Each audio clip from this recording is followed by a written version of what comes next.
I'll call this Bang Bang. Listen. Seriously? Oh, here we go. Fucking McDonough. Fucking McDonough. Fucking McDonough. Fucking McDonough. Get fucked. Okay. Fucking McDonough. Fucking McDonough. Fucking McDonough. Fucking McDonough. Listen, he's not my guy. Fucking McDonough. Fucking McDonough. But the thing is this, I'm a YouTube content creator. Trust me. Fuck you, you piece of shit. Fuck you, you piece of shit. Let me get these cash apps because these are important. Fuck you, you piece of shit. Fuck you, you piece of shit. Crazy Sean is history. My name is Aidan, also known as Turtleboy. He is a senior editor for Turtleboy Daily News. I'm a big fan. We've broken hundreds of stories that the mainstream media won't touch. Some blogger in Massachusetts who's getting to the bottom of this better than anybody. Why is it Turtleboy that is covering such important issues? Where is the rest of the media? You did not say that you were gonna take my baby out of revenge and make him a transgender baby. Stop it. Don't you want to ask some questions? I know you do. I do. I have People don't like the things that I say and want me to stop saying them, but I won't. I'm never gonna stop.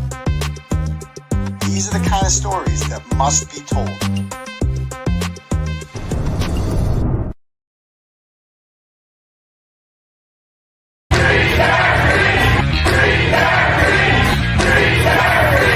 And I will not be intimidated. I will not be silenced. And we will continue on our journey for justice for John O'Keefe and for Karen Reed. Tick, tick, boom. Boys, go baby, we bringing out toys.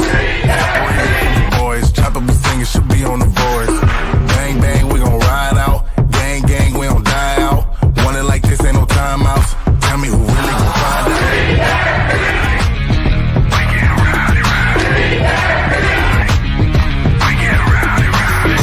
We be disturbing the peace, working, we serving the streets. Karen Reed has supporters who've shown up in large numbers. Tick, tick, boom. Hard body, and not scaring nobody. You make me resort to wildin'. You must be blind by the diamonds. I didn't want it to be this way, but y'all won't need to try this, so it's no way around it. You the loudest one, it's going quiet.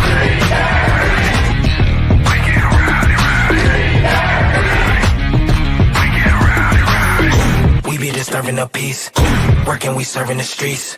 About to go ahead, going beast. Bang, bang, leave you sleep. This is the first time I think I've ever seen this. An outpouring of support for someone accused of murdering a Boston police officer. Unbelievable situation. Never seen anything like it. Tick, tick, boom. You can't stop me, so who gon' stop me? You can't stop me, so who gon' stop me? You can't stop me, so who gon' stop me? You can't stop me, so who gon' stop me? We be disturbing the peace, working, we serving the streets. About to go ahead, going beast. Bang, bang, leave you sleep.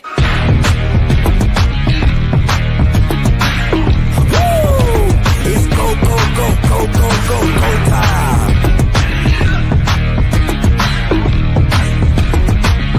Tick, tick, boom. Boom. Hold on. Hold on. All right. All right, we good? Hold on. Let me make sure. Mic check. All right. No, we got to fix that. This one. A little better. All right. Hold on. I got to fix that virtual background. I don't like this. I don't like this. What's going on here? A little flustered today. A lot going on. Is that virtual background? Let's get that down. No, we don't want to disappear. You know what? How about this? The little situation there. That's gonna annoy the shit out of me. I'm not gonna lie, but I'll get over it. Anyway, what's up, people? How's everybody doing out there? Good, good, excellent. My name is Aidan Kearney. Welcome to the Turtleboy Live Show that I run here. You could call me Clarence Woods Emerson if you'd like, because that's what I go by on Facebook. I do a little live stream there every morning from the kids' bus stop. So make sure to give us a follow on that. You can call me Uncle Turtleboy if you like. Old school turtle riders, as we call them, are known to do that. You can call me doctor. It's actually my preferred pronoun, because if Jill Biden is a doctor, then so am I. That one gets people all fired up. She has a PhD. Yeah, so do I. Okay, so there's that. Or you can call me daddy if you'd like. I find that acceptable. Some might find that weird, and I totally get that. So it's not mandated, but it is allowed. We do allow it. So carry on if you'd like to call me that. I don't care what you call me. Just be here every Tuesday and Saturday night at 9 p.m. sharp, and make sure you smash that subscribe button, and we'll be all good in the hood. Hold on. I got to fix this shadow. Hold on. It's going to annoy the shit out of me. All right. When I do this, then I start to disappear. So that gets rid of the shadow. We don't want that, do we? Okay. We want like a nice mix. Okay. Now the shadow's coming. No, that's too much shadow. But like, what the fuck is happening? Oh, is it because I'm like right on it? All right, hold on. Let me try it this way. Maybe this one needs to be back a little more. No, for fuck's sake. This is going to annoy the fuck out of me. 54. Let's put it right at that. Nope. Then I'm disappearing a little bit. Got to find the right balance. There we go. That's as good as it's going to get, folks. But anyway, what's happening, everyone? Smash that subscribe button, give us a thumbs up, leave a comment afterwards. All that stuff helps the algorithms. If you want to have your message read out loud to the class tonight, you can click at the link at the top for something called Turtle Chat, and you can donate. And this thing is for show too. I got to take this off too. This is just causing situation. All right. You can give whatever amount of money you want. And when you do that, I will get an email notification, and I will read the message you send out loud to the class. Let's see. And you can also cash at me $$ Uncle Turtleboy. I'll get the notification on my phone. All right. And we'll do it that way. All right. Let's see if we have any so far. What's today? December 3rd. Yeah. All right. We got a couple here already. We got Mark sends $10 and goes, Doctor, who are you most excited to see on the witness stand the second time around? Gee, that's a great question. Oh, we're getting close to a second trial, aren't we? She has not moved this. It's getting real. The second time around. Oh, I'm excited to see who's not around the second time. That's one thing I'm excited to see. Like, is Joe Paul going to be back? He's not going to be back, right? They can't. I was rewatching his whole testimony today, and it's like, come on. No, they can't do that to that guy again, can they? Proctor, will he be back? And who will they bring in that they didn't last time? Like, is Bill Reed going to be a witness? Because that's something I'm looking forward to big time. If any of the Reed parents actually are called to testify, I don't think Hank could be that stupid. But, oh, yeah, and I forgot about the SJC. Remember the SJC? It was like talking about, I almost forgot about the SJC. Yeah, I mean, then there's the Crash Daddies, but they were awesome the first time around, too. Like they were so good. Everyone on our side was good the first time around. There's only 6 of them. The weakest one from our side was probably, looking back at it, Richard Green, even though I thought he was, solid. It's just, I wish he was younger.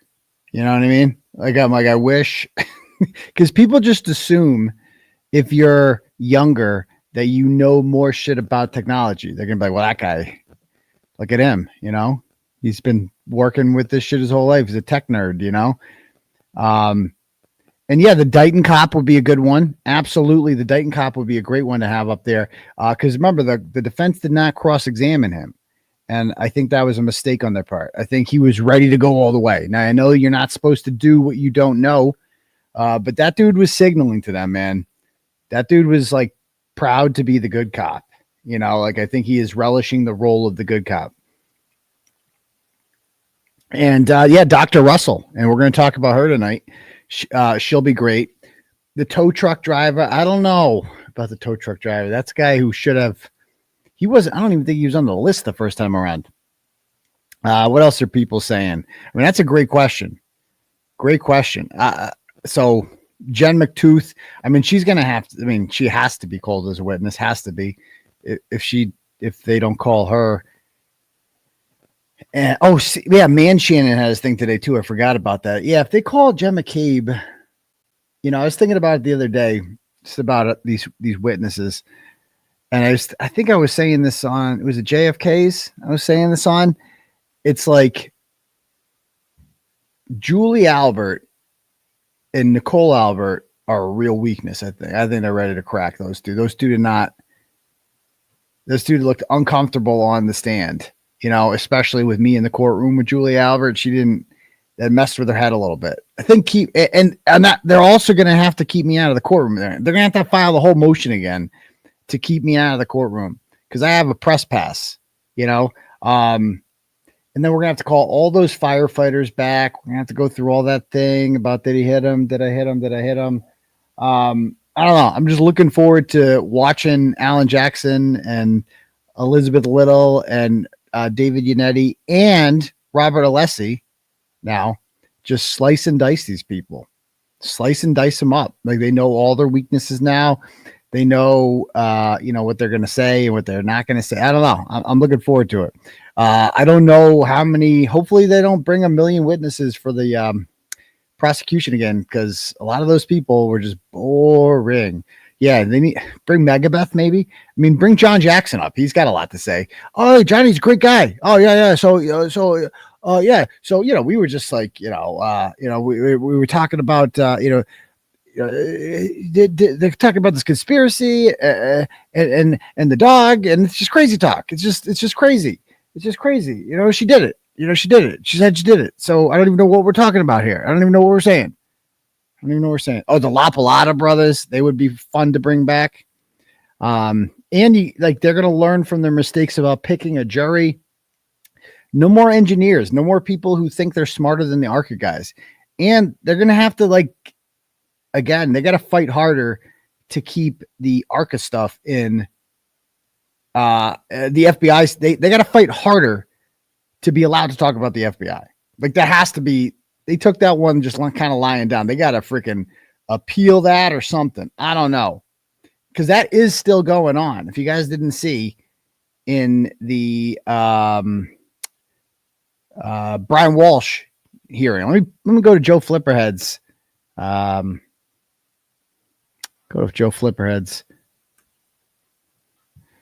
channel here. He had Joe Flipperhead's the man, by the way. All right.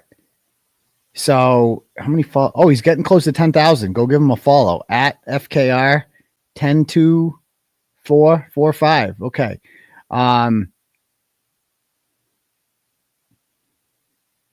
Is this the one? No, it's not the one. Here it is. Listen to this.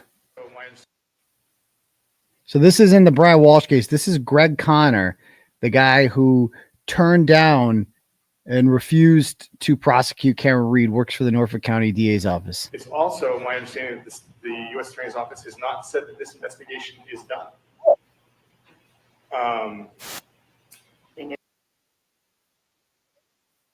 just happened? I don't know if you guys heard that audio, but listen to what he just said. I understand that the U.S. Attorney's Office has not said that this investigation is done. They never do. They never do. They never do. So the United States Attorney's Office has not said that this investigation is done. So it's like, it's not over. This idea that the investigation's over. I don't know what the fuck they're doing. I'm certainly not counting on them to come through any day now. But yeah. Oh, and so everybody's asking me about my court hearing yesterday. So, it's different when you're the subject of it as far as covering it. Cause I'm a little biased and, I want to take the advice of my attorneys in this situation. I'm not going to be critical of the judge. Not going to do it. Others may. I'm not going to do that. But I think that the hearing speaks for itself when you saw it. I will just say this. I don't know who needs to hear this, but it doesn't matter who does the FOIA, even if it is Meredith. Like, and my attorneys don't read every one of Meredith's tweets. I don't know. Apparently they think they do. I don't know. But I gave my attorneys that FOIA request, FOIA, whatever, the results of that.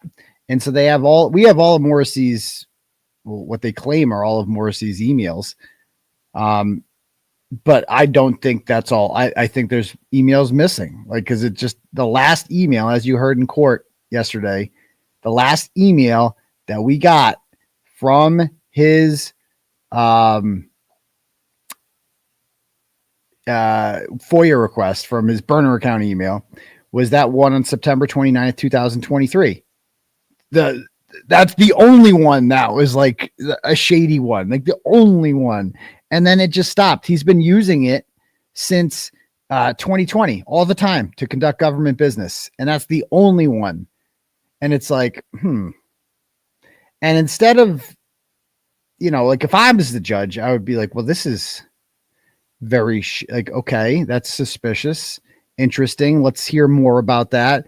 Instead, it was like, who FOIA? Who did the FOIA? It's like, who cares? Who cares who did the FOIA?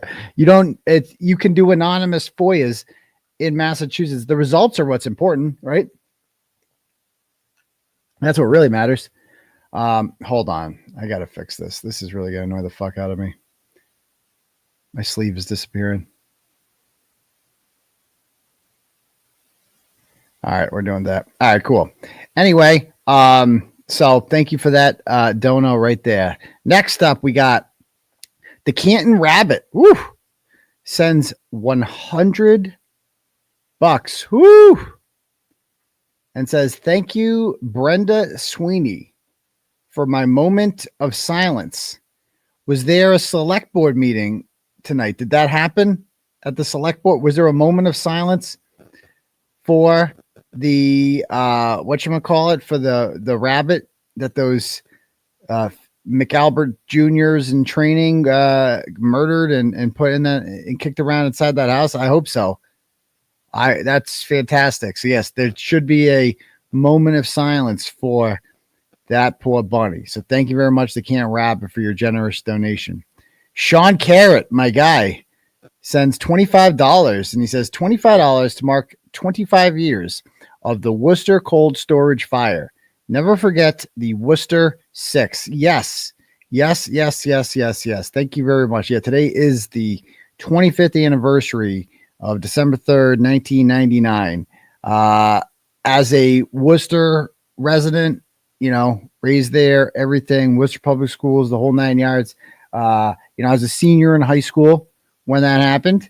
And I remember vividly when I was working at State Liquor. I told you guys my anecdotes about working at State Liquor the other day. I was working at State Liquor, and I heard about it, and they were like, 2 firefighters are missing, and then they're presumed dead, and then that turned into 6 real quick, and that's crazy. That's crazy. It was the biggest fire ever, like that whole, and they went looking for 2 homeless people. They received a tip, like, from people on the scene that so this old storage building, which was just a tinderbox and like a maze inside, and it just sat there. It used to have a sign on it that said, every great American city has at least one college, and Worcester has 10. I was like this. That's how you were greeted when you came up 290 in Worcester, was by that sign, right? And that was the building. I don't even think that building was used for anything. It was just like just sitting there, and just homeless people lived in it. And these 2 homeless people accidentally started a fire and then just ran the fuck out of there. And the fire started burning. And then people told them that there's firefighters, when they responded, there's 2 homeless people in there, and they went looking for them, not realizing they weren't there, and they got lost. And that's how they ended up losing oxygen. Like, the whole building was a maze. Like, it was crazy. And it was just horrible. Like, so if firefighters, Worcester's had some really bad luck with firefighters over the years in general. There was a couple others after that. here and there. I think there was, trying to think, I think there's been 3 more incidents of firefighters dying. And my friend, Heather, her brother passed a few years ago, Menard. And, I don't know. It's like, it's really bad luck. Like I don't know if it's bad luck or prep, or they just do more dangerous shit, or I don't know. But, when that happened, I mean, I knew everybody kind of somehow knew one of those 6 guys, like whether they knew him or they're friends with somebody. So I went to school, elementary school, with Tom Spencer's kids, Tadnick Magna Elementary School. And his youngest, Danny, is now a Worcester firefighter. All of them, by the way, had like kids that ended up becoming firefighters too. Like Mr. Spencer used to come, and I remember the Memorial Day parade at Tadnick Magna Elementary School. He would always ride in this convertible with his firefighter uniform on. It was cool. He's a firefighter and shit. And so when he was the only one that I'd ever met before of all of them. And it's just a horrible thing. He's probably like my age. You know what I mean? When you think about it, you're like, I'm 42. He's probably in his 40s when that happened. And it's just crazy, man. Just absolutely crazy. But anyway, thank you for that one, Mr. Garret, and God bless the Worcester 6, 25 years ago today. Never forget. Thank you. All right, next up. MJ sends $10 and goes, so grateful for you, Unc, for all you do to keep us informed. Love you, the Young Jerks, LTL, Microdots, Melanie Little, and the Glare. Don't want to forget. Oh, and JFK. Come on. You got to put JFK in that rotation too. He's dope, man. He's awesome. And I'm sure we're forgetting others too. There's a million channels now. And, they're all doing great. Aussie Insider, Joe Flipperhead. Everybody's making great content these days. I love it. Nurse Kim, can't forget her. Appreciate that. So, all right, cool. So thank you for that one, MJ. Next one, Marianne sends $10 and goes, why didn't the defendant call Chloe's new owners to come forward during the trial? Well, you have to know who they are for that to happen, right?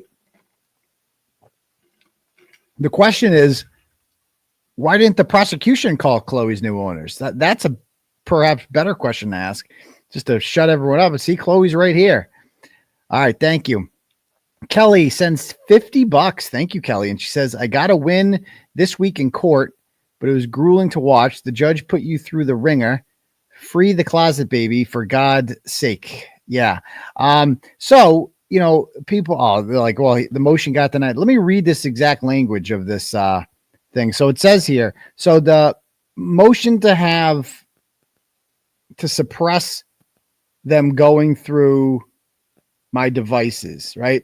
It says the search warrant that issued on 10/6/23 authorized the seizure and search of mobile devices used by the defendant to commit the charged crimes. Right. 2 of the devices were searched promptly, and extractions have been turned over to the defense. Yesterday they did. All right. And so we did get the full extractions back yet. They came on a flash drive. It's actually right here. This is all my phones are right here on this flash drive. And, they have it too. So doesn't that tell you that there's nothing illegal on any of my phones? I mean, I don't know what the fuck they were expecting to find. There's nothing on there that I'm the least bit worried about, maybe some risky photographs, but that's Tully can see what a man-sized one looks like. I guess that's all that's going to happen there. He's going to get a proper education in that. But other than that, I don't really think there's much there for that's going to interest them. And they said that there's no lawyer communications on there. That's a lie. That's a complete lie. There's no communications with Bradle, obviously, because I didn't know Bradle by the time that they took my phone. But you think this is my first case? Like I'm being sued by 1 million people. I win them all. I've got, just off the top of my head, attorneys that I've got communications in there with. Ryan McLean, who's represented me in the general lawsuit. Ed O'Brien used to represent me in the general lawsuit. Mark Randazza represented me in the Julia Mejia lawsuit. Who else is there? There's goddamn Margaret Melican. She's represented me in a plethora of cases. Kate Fay's represented me before. That's 5 lawyers off the top of my head that I have privileged communications in my phone with. So that's just a lie when they said that they went through my phone and that there's no privileged communications, nothing. So, and when Tully got my phone, like, dude, he came in his pants. Like there's no way he didn't. I mean, think of that. If you were him, wouldn't you? You would go through that phone so quickly if you had a warrant to go through it. Oh my God. Immediately. Like, what do they have? You'd search your name in there. Like, come on. No way they didn't do that. No way. But, it goes on to say other electronic devices were not searched due to disputes about the property of arraigning a taint team. In accordance with the preventative medicine case, I cannot find the delay here was unreasonable. It's been 14 months. And the issue here is that we had how many different hearings to set up a taint team to look through my phones, and we were told that they were in pristine condition. And as it turns out, they weren't. They'd gone through them all. They weren't. That's not what pristine condition means. They'd gone through them all. And we wasted our time with this dog and pony show about like taint team. What did they need a taint team for? They'd already gone through the phone, right? So it's like they just lied, and that I guess it just didn't seem like a big deal. Like it was not a big deal. Whatever, you can just lie, I guess. Goes on to say, given the issues raised by the defendant about the need for a taint team review, nor can I find the defendant has been prejudiced by the delay. There's significant amount of information in my phone that I need for my defense. So that's pretty crazy. Indeed, the defendant has not even filed a motion requesting the return of any devices. We did, though, in November of on November 28th. That's what that whole hearing was for. But okay. Nor has he filed an affidavit explaining how he has been adversely impacted. I'm pretty sure I did one of those too as well, but okay. But whatever. So basically they have now my computer, and which doesn't have anything interested on it except a whole bunch of nasty pictures that they're not going to want to see. And, they're also going to have they took like my iPhone, like 4 from like 2014. And, they're going to find out like who's on my fantasy, like Peyton Manning. I had them on my fantasy football team that year. I was killing it. Went undefeated that year. That Broncos team in 2013 was a wagon. So they're going to see that on my phone. And that's about it. Like they literally took 4 other phones of mine, like, cause I don't throw out phones. And there's that. All right, cool.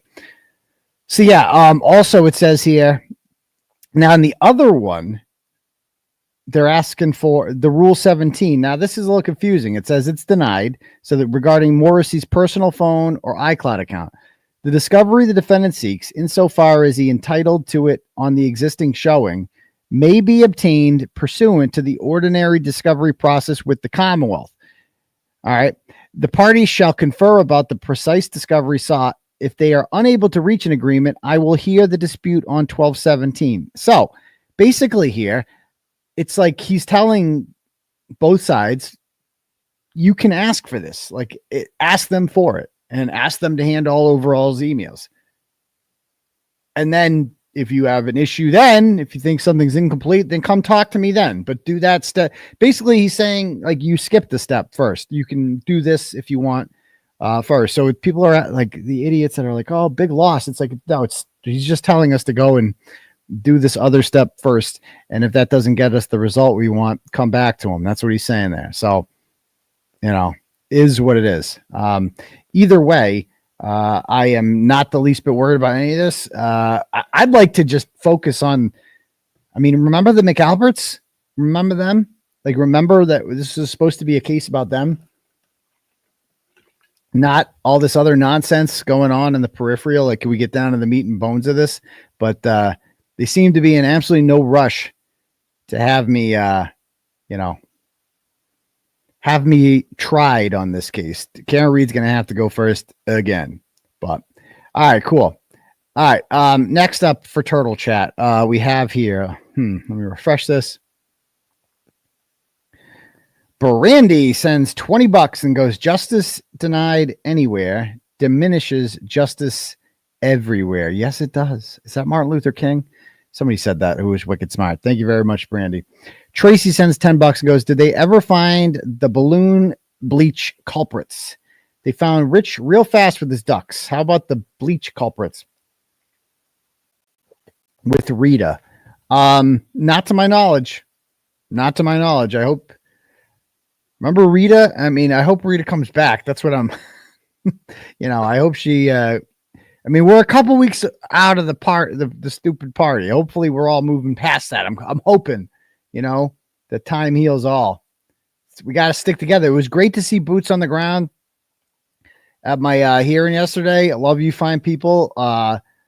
You guys are soldiers for justice on the front lines. I couldn't imagine going to these court dates without you being there, having my back, and I really appreciate it and love seeing you guys there. So thank you for your support as always. All right, cool. Let's see.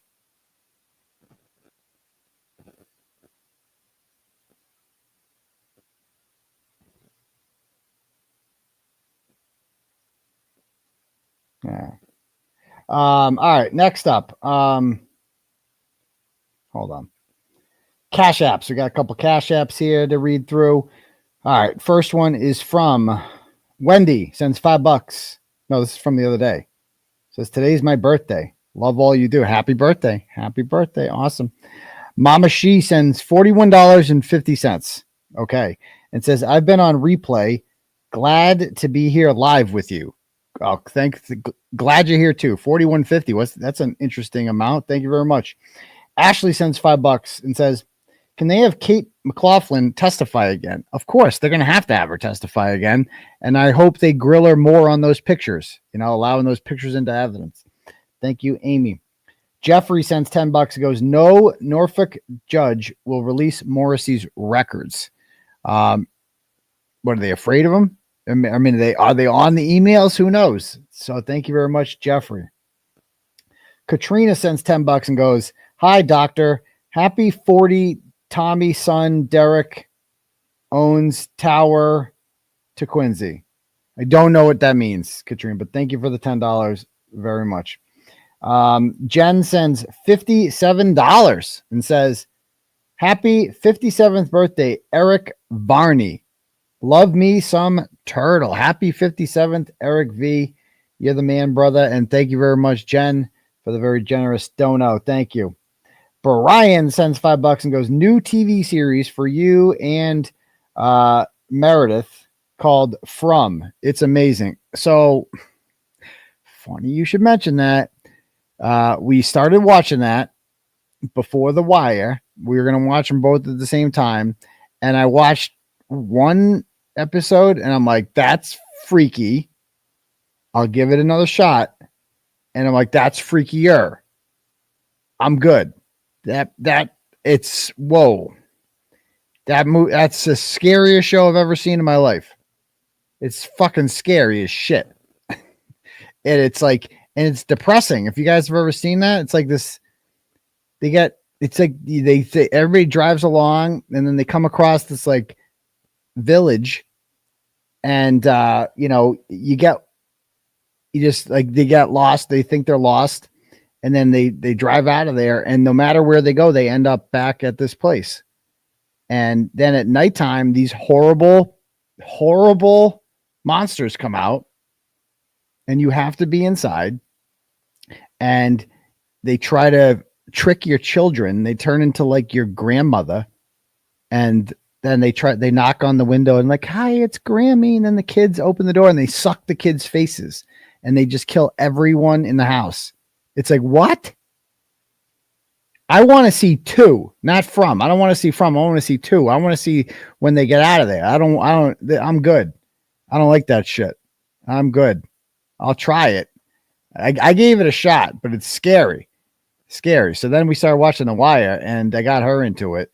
And it's just the greatest show ever made. I watched that show probably at least 15 times.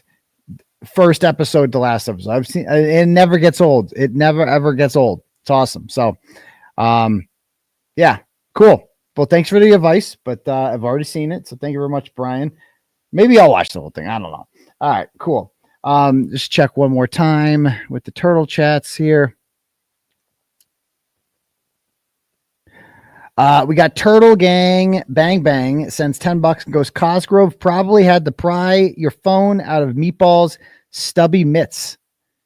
Keep exposing these wannabes. Also, can you send my wife Kayla luck on nursing test tomorrow? She got this. Yes. Good luck on the nursing test. We need good nurses out there. Love nurses. Nurses know more than anyone that Karen Reed is innocent because they know what dog bites look like and they know what car crash victims look like. They're not stupid.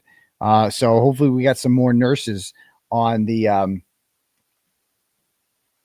second jury, because one of the not guilty votes on the first one was a nurse. So that's great. All right, cool. If anyone else wants their message read, you click at the link at the top for Turtle Chat, or you can cash at me at $ Uncle Turtleboy. All right. So if you guys didn't see today, they want to get rid of Dr. Marie Russell. They don't want her to, Hank Brennan is scared of Dr. Marie Russell. He does not want her coming back. And she was like a pretty solid witness for the defense. But before we get started, I want to take people's time a lot of people forget about this little document here. Check this out. So this is a letter sent by Elizabeth Little back in August this is part 104 of the Canton Coverup series. I published this article on August 16th. And let's see.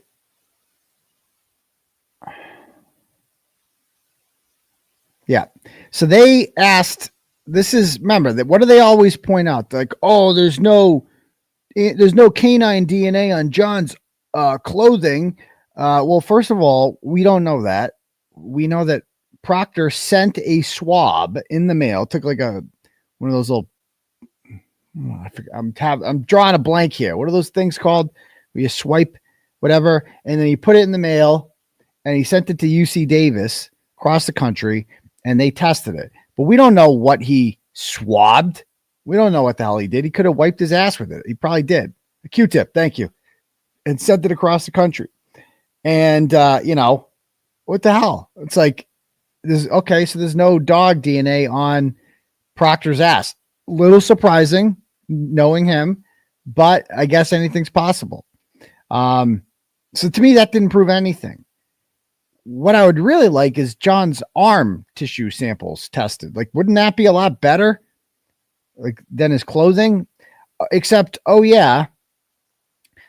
based on your omission of this request in your last email and my review of the latest batch of discovery, which includes a complete list of the items of evidence in connection with this case, am I correct that law enforcement failed to preserve any tissue samples from the injuries to O'Keefe's right arm?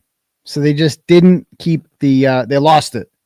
They just didn't hold on to the tissue samples from John's arm. So they can't test it. So there's that, just gone. Just whatever. Nothing shady about that at all. So yeah, now they want to get rid of Dr. Russell. And we can't be having that because, like I said, she was awesome. So let's bring up Spanky Hanky's little motion here. All right. So first part of it.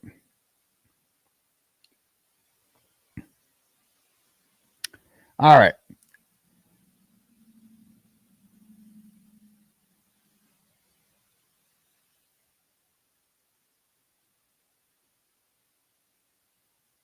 All right. The Commonwealth moves, blah, blah, blah, blah, blah.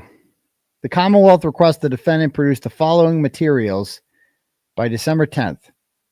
A complete statement of all opinions to be expressed on the basis and reasons for each opinion, including. So this is for that the defendant produce reciprocal discovery pertaining to Dr. Marie Russell. So they want to know, for each wound on John O'Keefe's arm, articulate the species of animal that Dr. Russell believes caused each wound. The species is dog not enough? I mean, it wasn't a poodle. Is there a difference between a Rottweiler's or a Belgian Malinois bites and a German Shepherd's? I don't know. But doesn't she kind of know the answers already? Like, she knows that. What do you think? Of course she's going to say German Shepherd, isn't she? You know, whether the mechanism for each wound is bite or scratch or some other means. Well, as we're going to see in her testimony, she already went over this. She already said what it is. So there's that. We're going to go over that tonight. She just said it was a large dog, right? I believe. Yeah, who cares what kind of dog? Yeah, who cares what kind of dog it is, right? If it's any dog, that means it's not a car, doesn't it? I mean, what's his name's theory? Joe Paul's theory just can't be right. Identify any wounds that Dr. Russell is not certain or cannot determine the cause of injury. Okay. All right. The scientific basis for each opinion from each wound, including books, studies, journals, or treatises relied upon to form each opinion. Okay, I'm sure she can do that. Identify the data and other information considered by the witness in forming her opinion. Not a problem. They're just basically making her do a lot of work. All written reports authored by her relative to this case. I'm not sure if she wrote a report. All notes, reports, and materials relied upon for reviewing this specific case, including what additional materials have been received and reviewed since Dr. Marie Russell testified at trial. All right. Describe and produce any exhibits to be used as a summary or support of her opinions. Like, I would assume it's going to be like, well, here's his arm. Just look at that thing. Does it look like a car? I don't think a Kia did that. I think it was a dog. I'm just saying. Provide any contracts, fee agreements, fees paid to date, and outstanding fees for all work done regarding this case, including case preparation, testimony, travel, and expenses. How about go fuck yourself, Hank? I mean, are you kidding me with that one? When does the Commonwealth have to hand over their fee agreements with their witnesses? And travel expenses. How much did it cost to fly that douchebag from Calgary, Ian Whiffen, all the way to Massachusetts? Like, how much, and put him up at a hotel? How much did that cost? Do we care about stuff like that? All of it, like, how is that at all relevant? How much it costs Karen Reed to fly this woman across the country? A list of all cases she has encountered dog bites or scratches, which form the basis for her anecdotal experience with dogs or animal bites. Okay, not a problem. Or provide an explanation of how she quantified the number of previous dog bite cases she has treated that she testified ranged from anywhere from 500 to 1,000 or more. So she testified that she had 500 to 1,000 cases she studied. And they just want a list of them. This is just busy work. Okay, sure. A list of all publications she has authored that are not listed in her CV. Provide a copy or list of all peer-reviewed journals she's authored. A list of all cases in state and federal court where she has been deposed or testified in court relative to dog bites. Isn't this the same as 7? Or this one? Okay. Yeah, so they asked that. Now, here's this other thing they filed. Let's bring up the other one.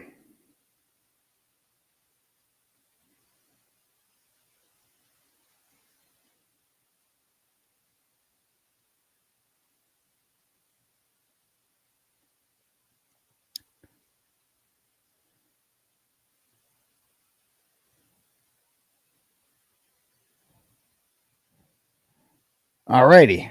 So this honorable court, blah, blah, blah. Hold on.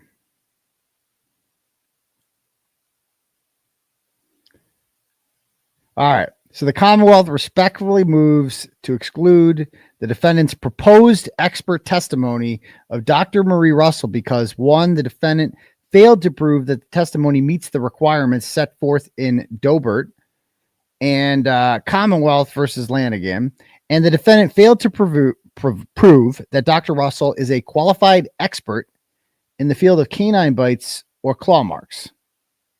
Veterinary medical science. So how did they not prove it? Like, she testified that she is. So what else do you need to know? Did any other expert for the Commonwealth have to prove that?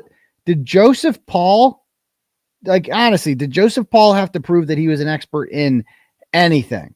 Because I failed to see him do that. Like, so I've been rewatching. I haven't published any stories this week because I have been rewatching all of Joseph Paul and the ARCA guy's testimony, and I'm doing this whole montage and this story on it. I'm going to redo it because the trial's coming up. But I mean, this dude, let me just play actually this one clip here. Hold on. All right. Trooper Paul, day one. We got to play this part.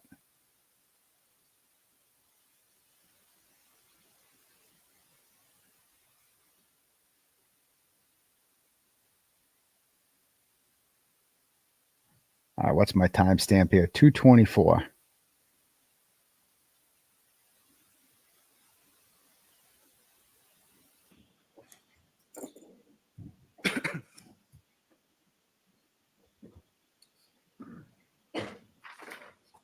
Now, if you could explain to the jury as far as what you're describing as Mr. O'Keefe's post-impact movement, starting sort of with the point of impact between himself and the SUV. Hold on. To the point where he comes. Wait, is this the wrong day? 2:24. I got the wrong day. Hold on. He testified 2 days. We got 2 days of this guy.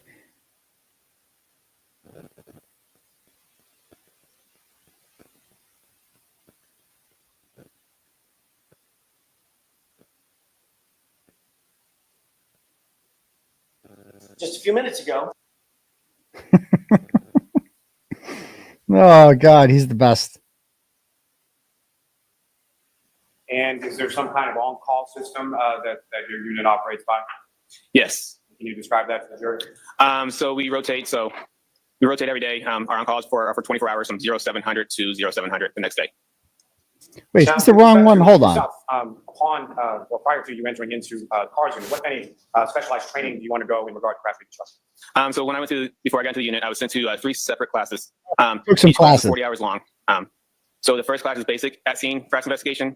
The next one's advanced crash investigation, and the other one's traffic crash reconstruction. Okay, so he went to some classes. He was a cop, and then he took some classes. So that's his entire education. Now, what about like actual education? What'd you have there? Let's find out. Let me pull this part up. Let's see his actual education. And this guy was somehow good enough. Let me see this. We're looking for 1530 here. All right.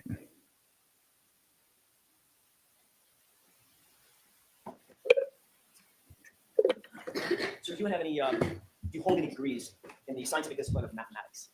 I do not. Do you hold any degrees in the scientific discipline of physics? I do not. Hold any degrees in the scientific discipline of biomechanics? No. How about in engineering? No. How about in kinematics? No. What's the highest degree that you do hold, sir? I have an associate's degree. In what? Administration of justice. So that's it. No. Do you know math? Do you know science? Do you know biomechanics? Do you know anything? I have an associate's. I went to community college, sir. I'll have you know. I'll have you know. So this idiot who's just, rewatching that, you're like, oh my God, this guy he's definitely like on the spectrum somewhere. Like, you're inclined to feel bad for him, but then you're forgetting, that he's participating in pure evil. I mean, just rewatch this one. Watch this part, 1330. Which watch. I forgot how bad he was. Just watch this. Right. Look at him. Look at him. So throughout my investigation, this appeared to be a single car Here we collision involving a pedestrian. Come on. The vehicle was traveling at a higher Here we go. higher acceleration. Yeah, come on. Spit it up. Today, Junior. Sorry. Oh, The vehicle accelerated at a high rate of speed before she struck the pedestrian. it's like, dude, this guy was so bad. So nervous. Oh my God. He was not ready for this shit. All the other troopers came in ready to lie. This guy was just like, sorry. Yeah. But, Marie Russell's going to have somehow this guy gets to just go up and be an expert, but Marie Russell somehow, who's already been voir dired, has to do this all over again. So, all right. The testimony cannot be reliably applied upon to the facts.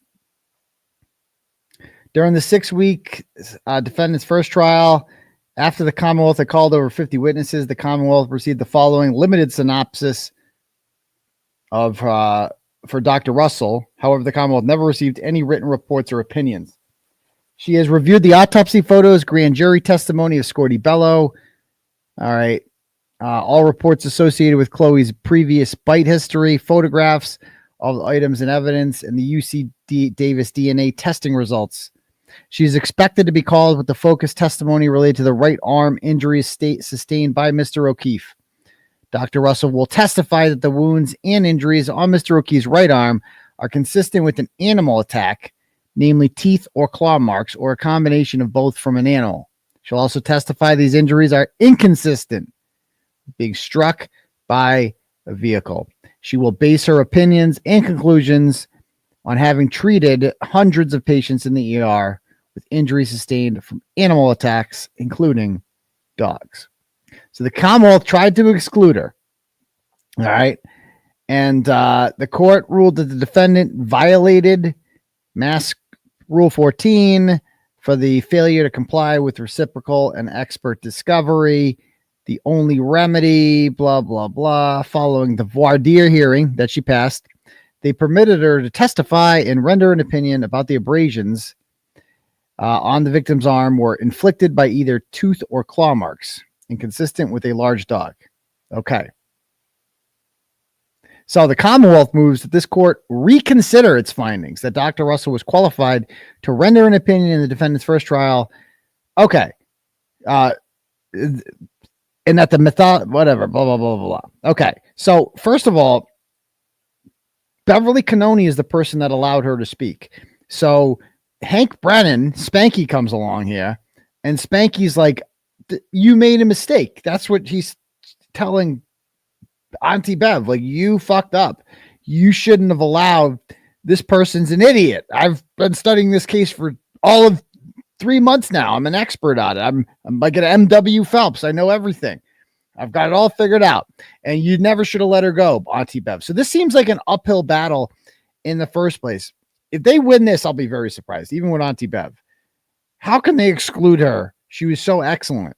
So, I mean, the jig is really, the fix is really in. If they she was good enough the first time around, but not the second time around. Come on. So it would be hilarious if this motion was denied, wouldn't it? I mean, he got denied on the Rule 17s for her parents' phones. If he gets denied on this one, man, this is you're off to a rough start, Spanky. That batting average is Tony Pena territory. I'm telling you, you're hitting like 205, dude, if that, on a good day. So goes on saying, the Commonwealth asserts Dr. Russell is not qualified to render an opinion about the victim's injuries, nor is her opinion reliable. Okay, so they're already having a hearing. The role of the expert testimony is to assist jurors in interpreting evidence that lies outside their common experience. It is the defendant's burden to establish that Dr. Russell's testimony will assist the trier of fact to understand the evidence or to determine a fact in issue, and that the methodology or theory underlying the expert testimony is sufficiently reliable to be presented to the jury's considerations. Okay. Blah, blah, blah, blah, blah. Although Dr. Russell is a trained emergency room physician, the defendant has failed to prove that Dr. Russell has a reliable basis in the knowledge inexperience, interdiscipline to render an opinion in the field of canine bites or claw marks. Dr. Russell, her canine experience was from 28 years ago and focused on law enforcement canines in a 1996 article managing. Okay, whatever. During her trial, she conceded there was no law enforcement canine involved, and in her experience, a bite and hold injury that law enforcement canines are trained to do would appear different than a domestic canine, and arguably vastly different from the victim's minor abrasions, which were isolated to one area of his forearm. So is he admitting here that it's a dog? Dr. Russell conceded there was no law enforcement canine involved. Okay. Yeah, because Chloe's not a law enforcement canine. In her experience, a bite and hold injury that law enforcement canines are trained to do would appear different. Okay. Than the domestic canine. Okay. While Dr. Russell may be able to provide expertise on how one would treat or provide wound care, she lacks sufficient expertise in identifying characteristics of a canine bite, predominantly from an autopsy photograph. How? She lacks sufficient expertise. Okay. She has no training in forensic animal odontology, nor any training or expertise in animal behaviors or domestic animal attacks. She's been doing it for 30-something years, but okay. With only anecdotal experience and no corroborating evidence, she should not be permitted to testify that the injury depicted was specifically caused by a large dog, consistent with teeth or claw marks, and that there were puncture marks, little round marks inflicted by actual point of tooth. A jury should not be permitted to consider such speculative evidence, and the Dobert requires that this court determine whether the court's experts' conclusions have reliable factual basis. Okay. And a proposed expert's opinion should be disregarded where it amounts to no more than mere speculation. All right.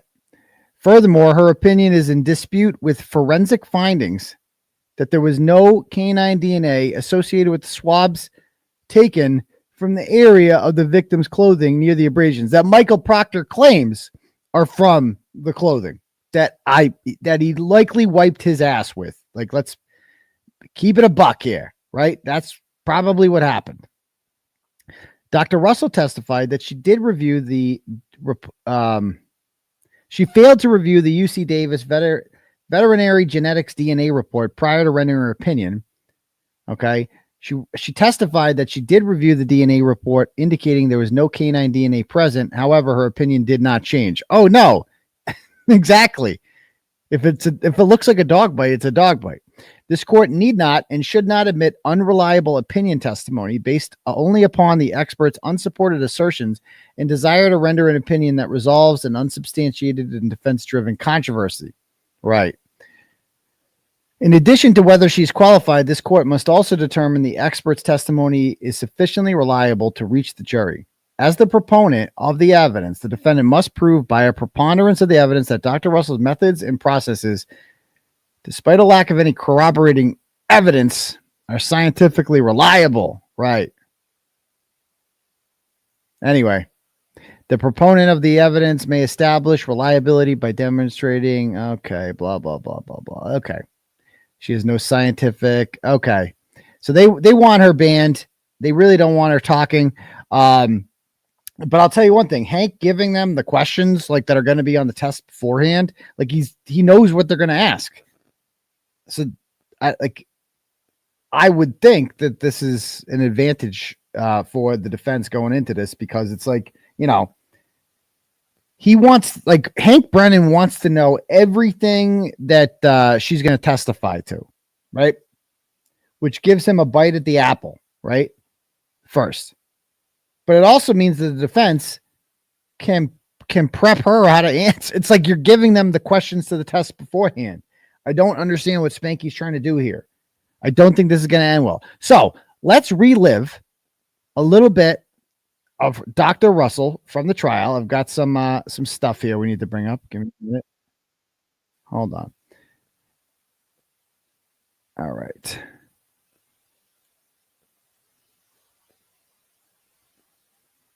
And then we're going to talk about Garret Wing.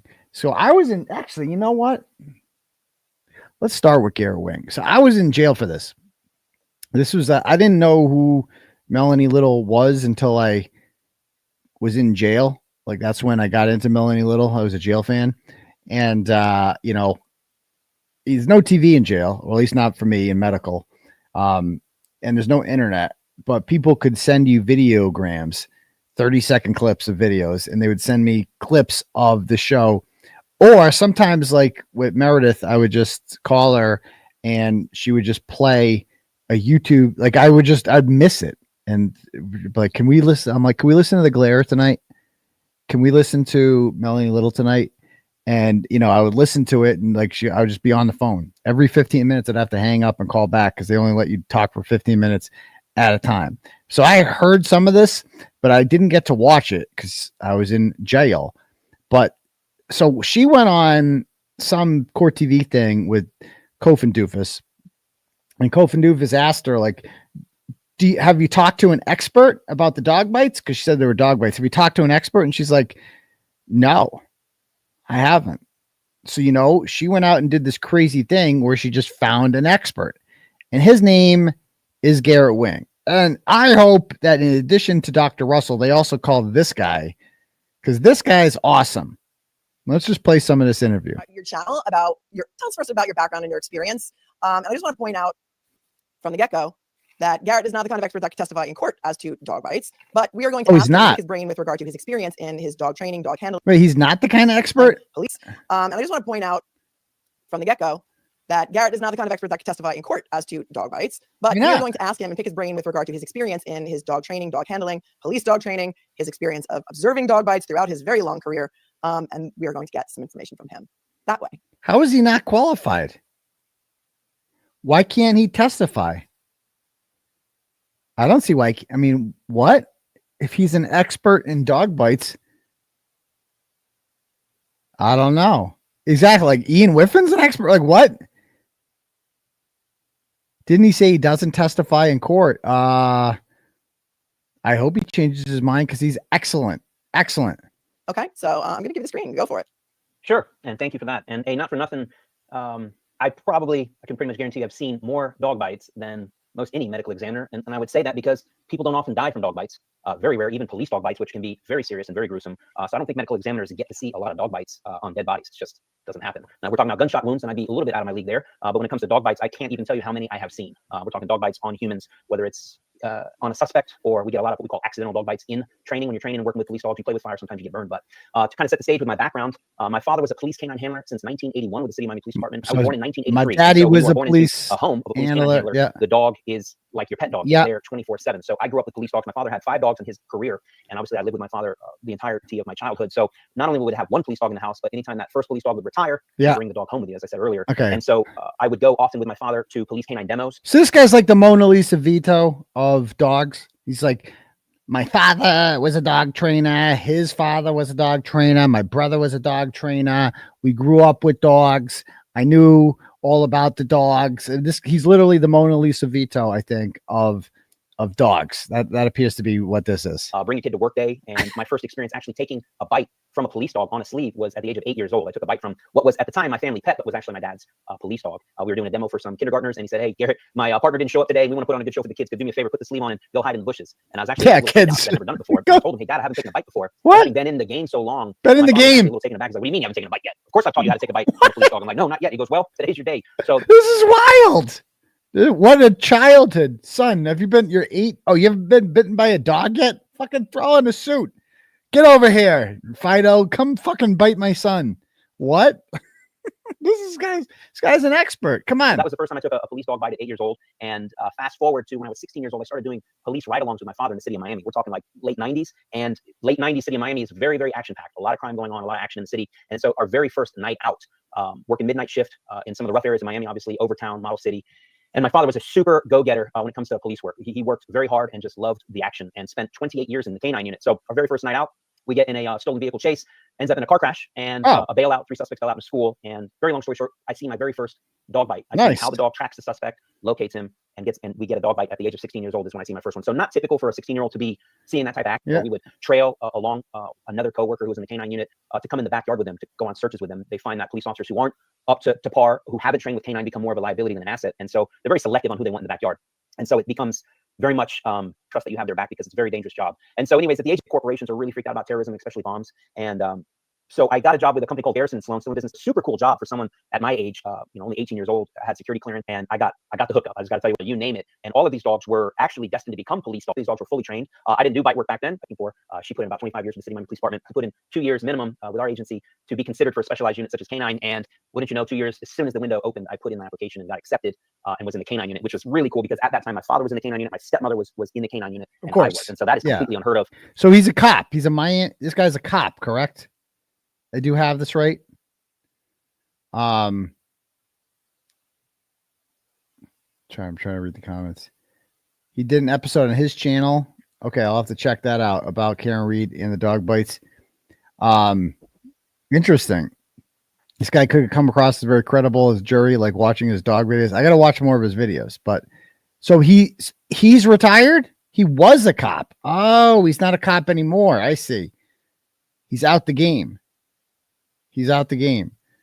So, I mean, I don't understand what's not qualified about I've never heard of that ever happening, having 3 people from the same family in the same unit. And again, just kind of bigger picture, my entire life growing up revolved around, like, our family vacations were going to police canine events. So my father competed in the United States Police Canine Association competition since before I can remember, existed in Miami. So what would happen is they bring in the helicopter in Miami at the age of about 22, 23 years old. The canine unit's history, where they completely cleared out all of the supervisors. Times in my life was when I got to come back as a to lieutenant, and our mission was to make police canine handlers and their dogs just be better at their jobs, make sure that they did the best that they could, because it's a super high liability unit. And one of the specialties that we would teach is high risk, engage, and BD training. So that's what we specialize. Dog training, you can also find us on Instagram, TikTok. About that, somebody says that she was a failed police dog because of her aggression. Somebody said she was a police dog and would behave as a trained canine dog, and how one would behave if it was a household pet, and how one would behave if it was a failed canine dog. And I know that you have some video to show us. So let me know which one you want to handle first. It's very, I think in my entire career I've seen 2. Extremely rare. Takes a very special dog, period. But we usually pick the males because of that testosterone. They can handle it a lot better because it's a tough job. And not to say the female dogs can't do it, it's just very, very rare. So it's possible that she was a washout. We do have a lot of police dog potential candidate to get enrolled in a testing might be, but one of the things would be just testing the nerves. Can the dog handle the stress of this? What a German Shepherd attack would look like? Sure. So I came across this video just in my own research of what I do daily. She comes and delivers a package. I guess she left section or quote attack dog to be a dog and bite someone. And we'll talk about that. But let's go ahead and show you this video and see what you all think about it. Oh, I've seen this video, I think. And it's a little gruesome. I'll warn you now. Yeah, trigger warning. Yeah. Trigger warning, kind of me. It's a puncture wound. I've seen this one on the news. You guys seen this? And then watch how quickly this goes down. Again, very confident that this is not a protection dog.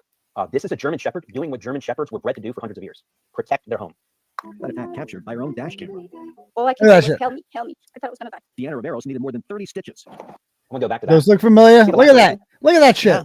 That's not a puncture wound, but we're all pretty clear. This is a dog bite. She got bit. The weight of the dog alone biting and trying to pull its prey down to the floor, and her potentially pulling away is what causes this. Especially too, and you see this a lot in police canine work, when the dogs bite, we are actually taught to provide what's called back tension, and it makes the dog bite harder. And or when you see police canine handlers who aren't as good as they should be, when they go to remove a dog off the bite, they're often doing what's called a choke off, and you can call it a choke off. It's more of like a rip off, and they will actually grab the collar of the dog, especially these really high just high drive dogs in general, which we train all day, every day. We're basically telling them, never let go. Hold on, no matter what happens, don't let go. And oftentimes you'll see police dogs. This is a story for another day, but they often do not let go on the first, second, third, fourth, fifth command, because they're like, make me. And so you're forced to pull the dog off, and it creates really, really bad, nasty lacerations. So we'll play this just a little further, but you can see how quickly this, in my opinion, is completely untrained German Shepherd. So as he said, trained dogs, police dogs, are taught not to let go.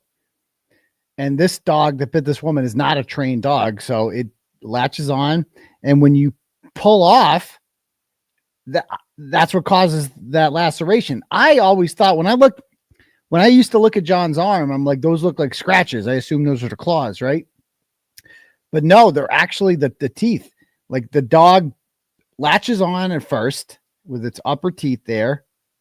And then when John pulls away, it's embedded in his skin and it's just going to pull down. It's just that simple. It made perfect sense when I heard that. just goes right into action. I just want to point out, wait, just stop for 1 second. Sure. I want to point out that you said lacerations and that the medical examiner in her report calls those injuries abrasions. Abrasions. Not an abrasion. Nothing closer. That's not Not an abrasion. like a curb rash or street rash, or you fall off your bike. We've all been there, a scraped knee. There's no abrasion there. There's just straight up lacerations and potentially some puncture wounds. This may be a slightly different angle.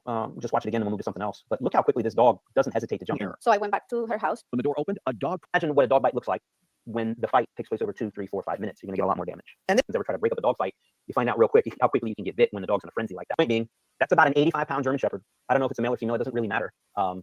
Just how much damage can be done from a pet dog, what we would consider a power breed in German. Here, these are what we use. And actually brought some wrestling and trying to get the dogs to actually, one of the hardest things to teach a police dog to do actually is bite human flesh. It's very hard to do because dogs, generally speaking, are man's best friend. And so to get them to actually go from biting equipment to actually biting real human flesh, some dogs, it's a very easy transition. Those are those harder dogs, a little bit crazier. But most of the time, we actually have a hard time getting them to commit to a bite. And so a dear friend of mine, actually, Steve Sprouse, who's been in the police canine world for probably almost 4 decades, invented this equipment that I'm going to show you now. And his company's called Arm & Lagan. And what he does is he creates these prosthetic limbs specifically made for teaching police dogs how to bite. And this particular one has a little bit more than a handful of bites on it. The idea here being we set up a scenario, a training scenario with a bad guy. I'll play the bad guy, let's say. The dog, by the way, does not know it's a training scenario. That's the ticket. That's the trick. And all dog training, by the way, whether it's pet dogs or police dogs, they don't know whether they're training or not. We try to make it as real to life as possible. So the dog comes out, we hide, dog finds the bad guy, and the only thing we try to make available is this, because this is the only thing stopping us from getting really bit. There's no other protection. And I want to show you, you see the lacerations that are caused from dog bites? You're not really seeing punctures. It looks as if this was stabbed with a knife. Now that's the closest to a puncture. Look at that. But for the most part, it's ripping. It's a ripping type thing. Dogs bite and they pull. Right. And at the same time, we are naturally pulling back to create our own back tension, which is exactly what what a rabbit would do in the wild. You know what I mean? A rabbit doesn't. We call it. There's no. Like, how can they not call this fucking guy? Imagine getting this guy on the stand. How good this would be. Just pulls out that thing, and it's like, oh my! I mean, Dr. Murray Russell is great. But she just kind of looked at the injuries and is like, I used her experience as an ER doctor to say, these are, that's definitely dog bites. Whereas this guy's like, can explain everything. Like, that thing right there. I mean, it gets better. It gets better. If you've already seen this, I apologize. Yeah. And his delivery too, right? Like, he's such a good communicator with it.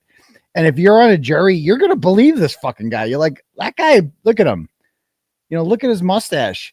Like, his daddy was a dog trainer. His daddy's daddy's a dog trainer. This guy knows fucking dog bites, man. If that guy's saying that arm is covered in dog bites, then that arm is covered in dog bites, period. I mean, I like Dr. Marie Russell, but they got to get this guy on there, man. That's what I'm saying. He's got to be part of the next trial. This is so good. This is so good.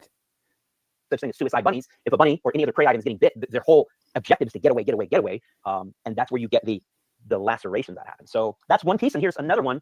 By the way, tell me if this doesn't look kind of similar to something we may see a little later. Pretty interesting, right? Yeah. Don't mind the discoloration. This was just a funky mold. But again, look at the lacerations. And I have to kind of spread it because of the material, but they're more like cut wounds.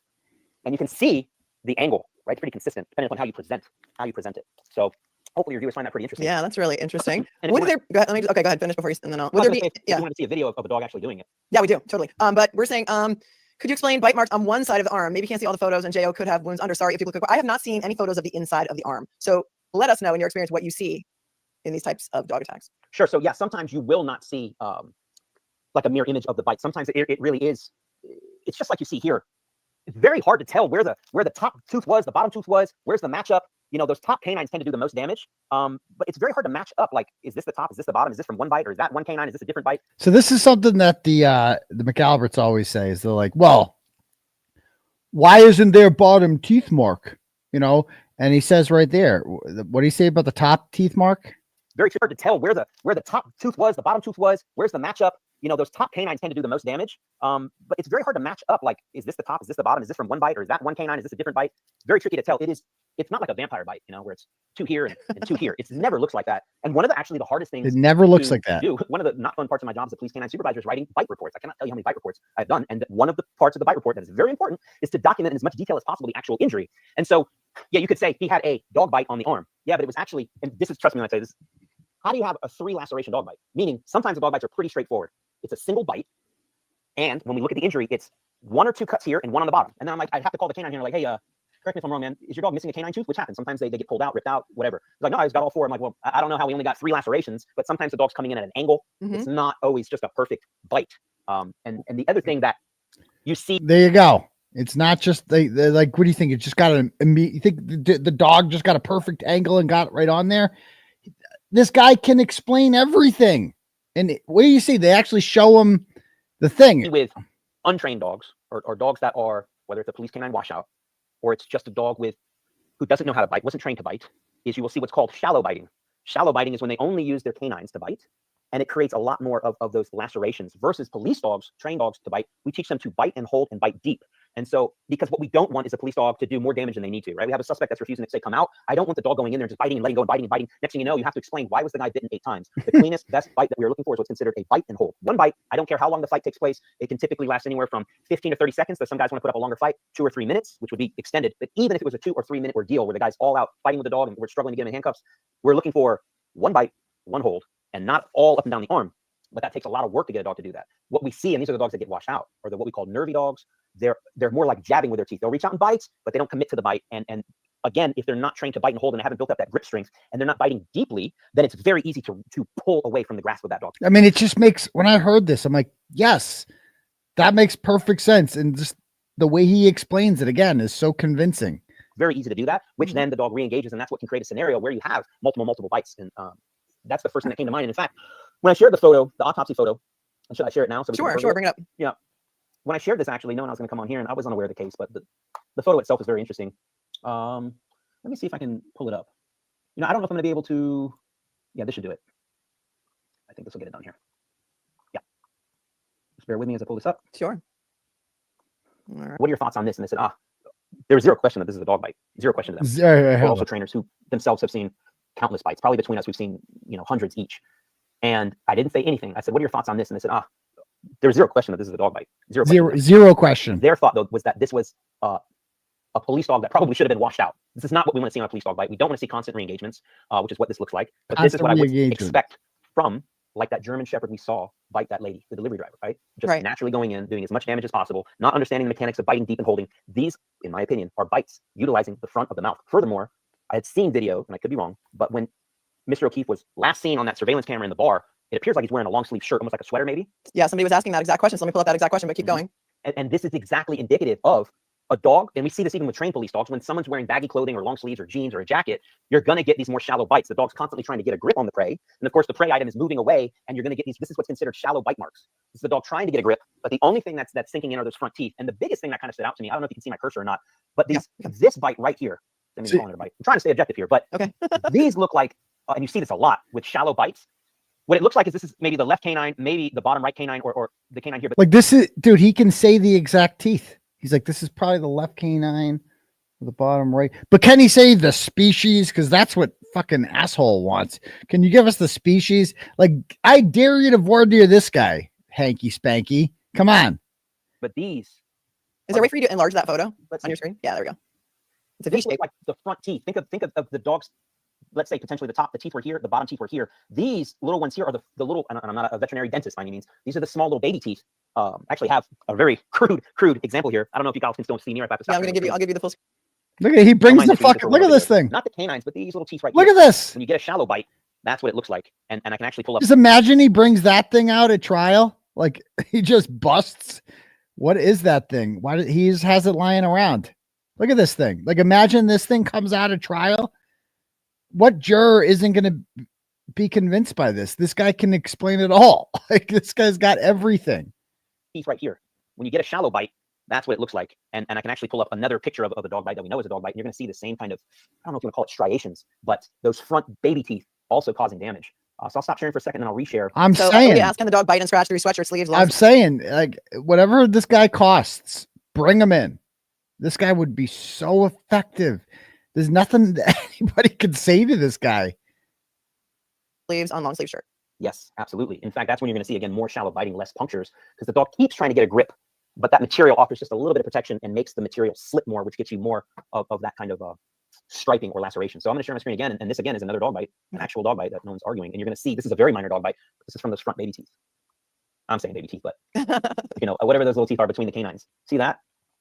Yeah. That might be from a canine, but this is that's just from a really, really shallow bite, right? Where the dog just barely got a hold of the skin and those front teeth. took care of it, which we can see a lot in dogs that are in more of a defensive drive, meaning they're not trying to kill something, but they're saying, get away from me. So they're not committing to the bite. It's so interesting because most people, I think, when we look at this, not being experts in dog bites or dog handling, would say that those look like scratches. Yeah, that is a dog bite all day from the front teeth, those little all teeth day between the canines. They can do some damage too. Just look, look how fucking confident this guy is. No, it's not a scratch. It's definitely a dog bite. Definitely. Bro, if you're on a jury, you're going to believe this guy, period. You had a video? Yeah, let me pull that up, and we'll just show you some dog bites. Again, these are trained. Don't mind some of the sound effects that are happening. It's going to be loud. No real trigger warning here. Run away behind that tree if you can. Like you fucked you up. One more good bite. Yeah, they don't want to let go, right? Yeah. Beautiful dog. Wow. Really like that dog. We have other videos like that. I'll go ahead and pull up another one where you should actually see that raking motion happen. We're using newspaper in this instance just to teach the dog that if we ask you to bite, I don't care what the guy's wearing, because you'd be surprised what these bad guys do. They'll cover themselves in you name it. Like, this seems like the kind of guy that would like look forward to a cross-examination from Spanky Brennan. I mean, Lally, by the way, I went back rewatching this trial as a trip, watching especially the defense witnesses. Like, Lally really thought he was like a badass. Like, he turned into a different person I've never seen before during the cross-examination, like interrupting a lot, just being an asshole. Like, he finally had a little personality and turned out to be an ugly one. But what's he going to say to this guy? There's nothing he can do. The bite guy once. We had to bite a guy once. How often do you hear that in everyday conversation? We had to bite a guy once. Yeah, this guy had run into a school and he was hiding in, like, I don't know, it was a kindergartner's class or first grade class. It's actually pretty hairy because he was armed with a gun and oh no. It's actually a really funny story. So it was a potential school shooting? Like, this was not no, this is after hours with like gym equipment stuff. The dogs use their nose, actually. They don't use their eyes very much when they're in like a hunt mode like that. And the dog dove in on where, yeah, this is a good one. Let me just hold on 1 second. I just want to highlight this comment to tell this person, helping a cop killer for clicks and views. Really? Is that what you think we're doing here? Is that what you think you do? Because really what I'm doing here is trying to refute Jennifer Coffindoffer's trying to make me look like an idiot on national TV, on court TV, by saying that those are no way in hell dog bites. So I don't know who you are, Slappy, but you might want to slap yourself out of this chat. Thanks. Bye. Yikes. Sorry about that, Garrett. Give it to her. On our end too. All right, so this should be a pretty cool one. This is a Belgian Malinois, a little what we call panicking on the bite. We get into some. You're doing great. Yeah. All right. I no training required with these power breeds that just genetic. That you don't need to train them to bite. You actually have to train them not to bite everybody. That's not always the case with German Shepherds, but there's. Check this one out. There you go. Yeah. Just your other hand. Yes, sir. I'm going to switch with you in a second, and you're going to put that hand. Look at that shit. With the heel. So you're safe here. Look at that shit. Generally, as a breed, assuming that Chloe was either a washout, as you say, or was not a trained police canine at all. Yeah, I would lean towards it probably not even being a washout. Again, it's very atypical to have a female dog, even potential to go through police canine training. It's not unheard of, but it's very rare. But again, I don't even think that's the case. I think it's just your typical German Shepherd that has lineage of what we call working line German Shepherds, because not all German Shepherds are created equal, right? I don't want to go too deep in on the breed, but you have East German, West German, American lines, show lines, working lines, DDR lines, and all of these, even though they're German Shepherds, to the trained eye, they are very different creatures, very different. So not knowing anything about Chloe, but if there's the potential, because you got to remember what these dogs are originally bred for, and that is to be, aside from herding animals, they at some point were shifted over to being amazing guardians, homestead guardians, right? And protectors, and of course, police dogs. My dad's first 4 dogs were all German Shepherds. My police dog was a German Shepherd, a DDR line. It's like this guy knows all the different kinds of German, East German, West German, North German. Oh my God, put him on the stand, please. Working line dog, absolutely capable of biting humans. They're strong enough, they're robust enough, they're tough enough to go in the backyard with us and bite a bad guy. And then when the bad guy puts up a fight or punches them or kicks them or bites their ear, they double down and they bite you even harder. Again, that's the best of the best of training dogs. And we weren't importing dogs from Europe yet. Great police dog. And sure enough, that's what we would do. We would go and test these dogs. And yep, the dog's got a little bit of a mean streak. We'll take them. We'll channel all that energy as natural propensity. Yeah. Really mean X, Y, and Z. You want to consider it for police work. Nowadays, we don't really want the quote mean dogs. We like them to be very social with the ability to turn on and turn off. But yes, I guess what I'm trying to say in a roundabout way is, you wouldn't be blowing my mind if you said, yeah, I adopted a German Shepherd from the pound. I bought a German Shepherd from a breeder and it bit my neighbor for no apparent reason, just because it came in the back door. I'm like, yeah, that's because that's what they do. Why does the German Shepherd do that? Genetics. It's just be trained to do that. And yet what can trigger a German Shepherd to do that? Yeah. Or any dog, but especially these power breeds. It can be just stranger danger. They know who belongs in their pack and who doesn't. Yeah. But for sure, like John O'Keefe. Dog to want to bite someone is seeing violence between 2 humans or even between 2 dogs. It's like this pack mentality. They jump in almost like a feeding frenzy. Imagine that. She's a stranger. A fight breaks out in the house. Chloe, it's like a feeding frenzy. This guy is like literally describing what it's amazing. Marie Russell is great. I hope to bring her back, but this guy needs to be. This is the star witness right here. You all may have seen this on your own, where the family pet is the amazing family pet, wouldn't hurt a fly, but the kids start roughhousing a little bit. Maybe dad is like roughhousing with one of the babies, you know, and we're playing, but the dog growls. You're like, whoa, why is she growling? I've never seen her growl before. She's protecting her pack and trying to say, hey, I don't like what's happening there. So, you know, that's typical too. So Brooklyn Paisley says, so basically a German Shepherd would 100% jump in during a melee in the house. Yes. Yes and no. Yes, there are some dogs that absolutely do it with no training, and I will also have to say the other side of the coin. A lot of dogs, regardless of the breed, will absolutely pee and poop themselves and run out of the room like, yo, this is not for me. It really depends. But I think we had heard that this dog had been rehomed and then rehomed.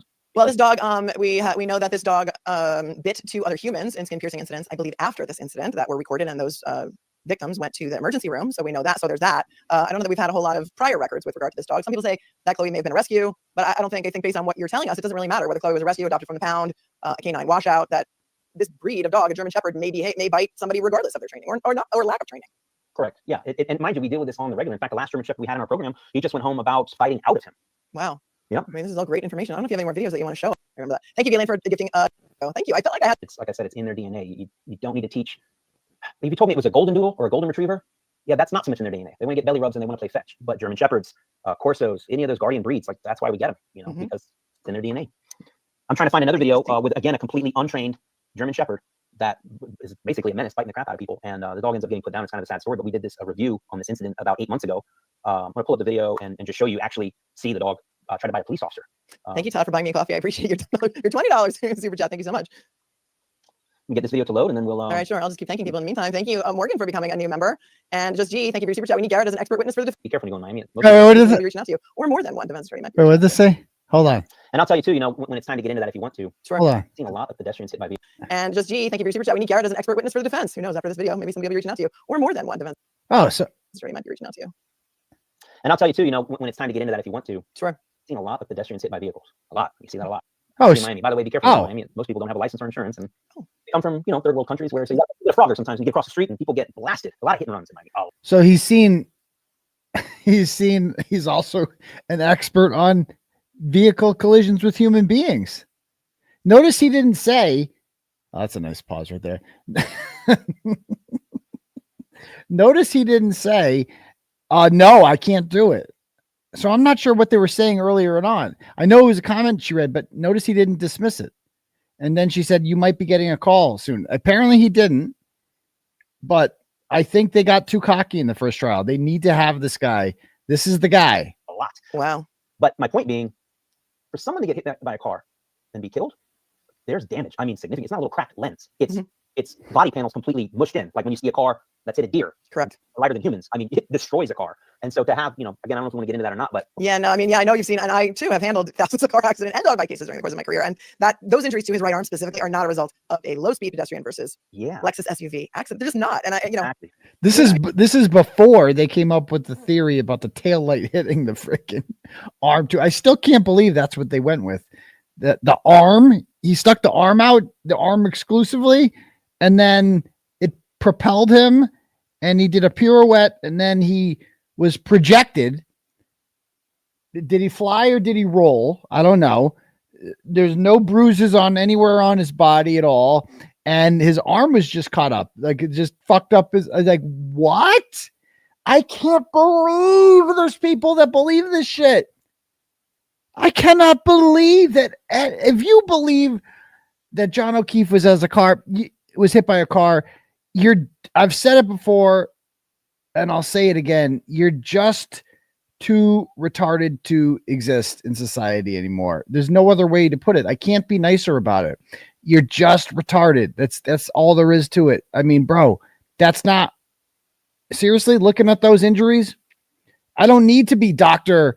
Rentschler or Dr. Wolf or one of the crash daddies to know this. I don't have to be this guy, Garret Wing. I can just look at the autopsy photos and be like, bro, come on. And then I could watch Trooper Paul's testimony and be like, see, like, obviously, thank you for proving my point. But yet these idiots on the jury, some of them were like, yeah, probably is an accident. Like, what? And this new jury ain't going to say that. This new jury's going to acquit her. She will never be convicted. Never. Oh my God, they got lucky. And those people deserve to be fucking shit. I mean, how stupid can you be? Seriously, how stupid can you be if you actually believe this, you know? But anyway, go ahead. To be a medical doctor to say that.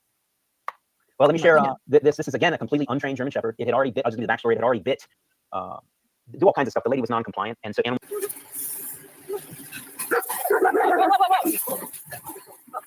Dog actually bit the police officer right there for no reason. Untrained German Shepherd just being leash reactive and doing what it thinks it's supposed to be doing, which is defending his or her mom. I think it's a male dog.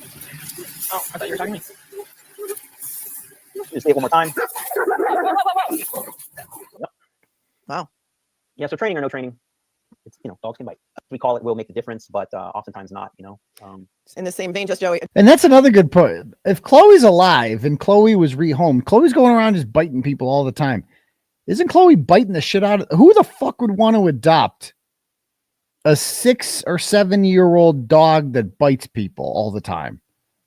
Who would want that? I'm gonna get a golden retriever instead. I don't know, or a cat, something. Who the hell would want to adopt Chloe? Chloe's a bad dog. Enough. I've always been anti Chloe. People are like, is Chloe alive or dead? I'm like, hopefully dead. I don't like. Chloe's a bad dog.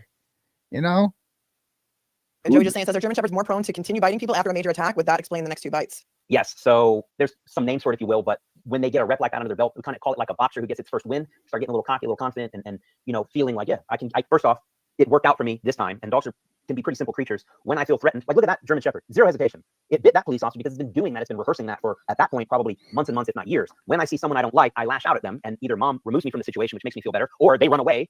Oh yeah, you better run away. I'm gonna get you next time. And so the dogs, even though they might not be biting each time. I mean, it's just amazing. This guy was a cop because, like my guy Ernie just said, he's just a natural showman. Like he's such a good communicator. Like he was almost wasted as a cop because he's so good at talking.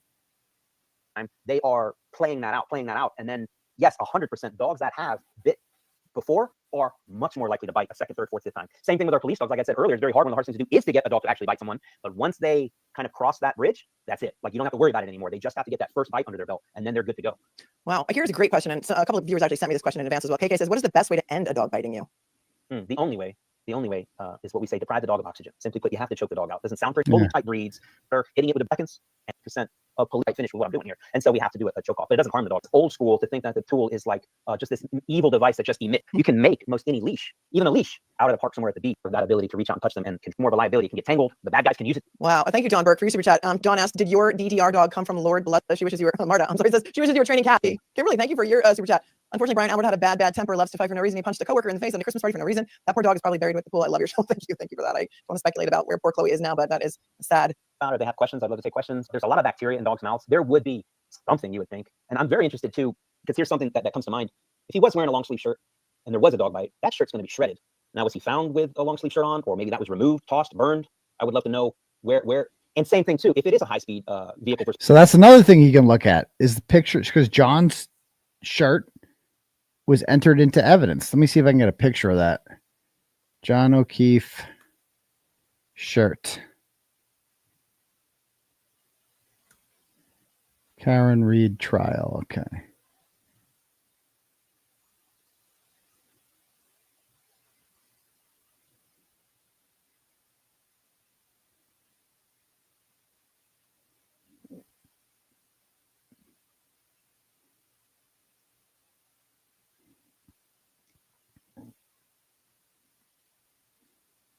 I mean, let's see. Is this the sweatshirt he was wearing? I mean, they have a better picture, I thought, of, let's see. I mean, I'll download this one.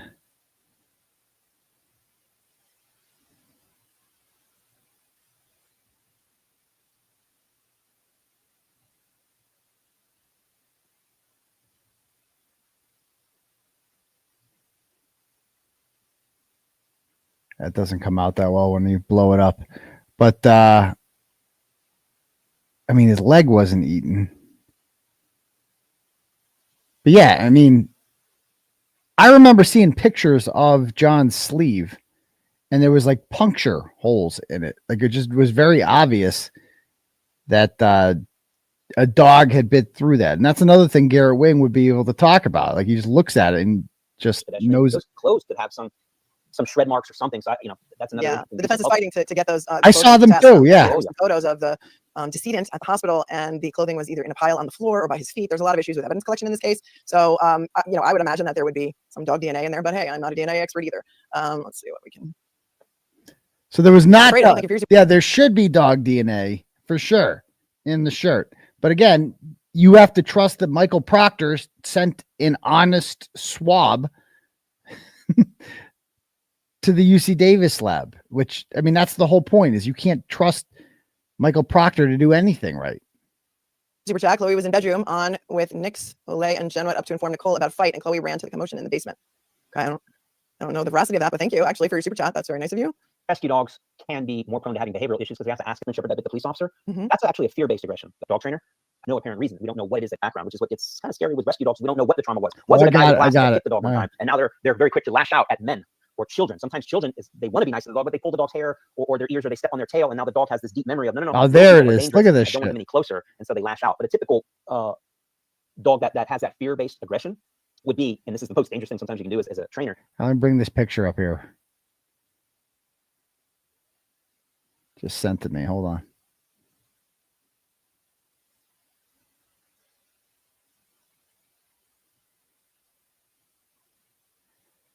So this is his sleeve. I know there weren't actual are these all pointing? These were all pointing to various puncture marks. Yeah. So the dog gets its teeth in right there, holds down. John pulls away. It causes these cuts. Dog jumps up again, takes another bite, pulls that part off. I mean, it aligns perfectly. The only thing that's missing, of course, is the dog DNA. But again, Michael Proctor touched that, so there's that. So that shockingly, it's not there. The dog's scared and it's backed in a crate. Well, you got to train. You're like, hey, come on out. I'd love to train. And it's like, I ain't coming out. I don't trust you. I don't know what's going on. And you got to reach into that crate. And the problem is their ability to run away is off. So the only thing left of them is to lash out and bite to make you, the bad guy, go away. And so you'll see that a lot with dogs that are back into corners. And that's where a lot of leash reactivity comes from. Not to bore your folks with this, but the dog it's trapped on a leash. We don't look at it that way, but it is tethered to you. And so I can't run because I'm stuck on a leash. But, oh my God, here comes a guy or here comes a dog. I was attacked at a dog park at a young age, not me, but the dog is like, no, big dogs, little dogs. She's terrified of what's about to go down, even though something may not go down. In their mind, they're convinced, oh my God, there's a dog walking towards me on the side. Scared, very quick to, which are a little more shaky, that end up doing stupider stuff, like very quick to resort to using their gun when laceration to O'Keefe's head was not a canine bite. I don't know if you've seen the picture. To a human's head and cause a fracture in the arm with a dog bite. Very rare though for a dog to cause any type of bone fracture. It can happen. I'm just a lawyer. Is there a code word for a canine to make a positive hit? Deliver what's called a false indication. All right. Let's say. I think you guys get the point with this. Or whoever that was that submitted that question. Alco, excuse me. Hold on. The bruise on his hand to me looked like a paw print. What does Garrett think about that? Combination with a handler using 200 pounds of their own body weight to pull the dog. When could this happen? Let's say a suspect look at it. The more and more I'm convinced. At the beginning of the stream, so you can go back later and replay. More and more I'm convinced. And other people are saying, how confident are you that those injuries are from a dog attack? How confident are you? Oh, let me say to you. Okay, here we go. How confident are you? Listen to this. Just the more and more I look at it, the more and more I'm convinced. I would bet money that this is a dog bite. I would bet. Let me ask you a question on this picture on the right here. There looks to what looks to be a giant bump on his right bicep above the first two lacerations, I'm going to call them. Can a dog dislocate a person's shoulder by latching on like that? I saw one of your videos where you said, and the dog actually came after you with one of those, what do you call the protective device that you wear on your right arm when you're training? And then in combination with a handler using 200 pounds of their own body weight, dog, the 200 pounds plus of me, and we yank with all of our might. Yeah, maybe you can dislocate it. What looks like swelling to me. It's very typical of dog bites is to have swelling, but who knows? But these, I don't know how else you explain these. So bottom line is, this guy needs to be called, and if this guy gets called, it's like there was no way. Now I like Dr. Marie Russell, but it's just she's not the same. It's just not the same as that guy. It's not the same. Give me 1 second. I can grab my charger. My computer's dying. Hold on. I'll be right back. Don't go anywhere.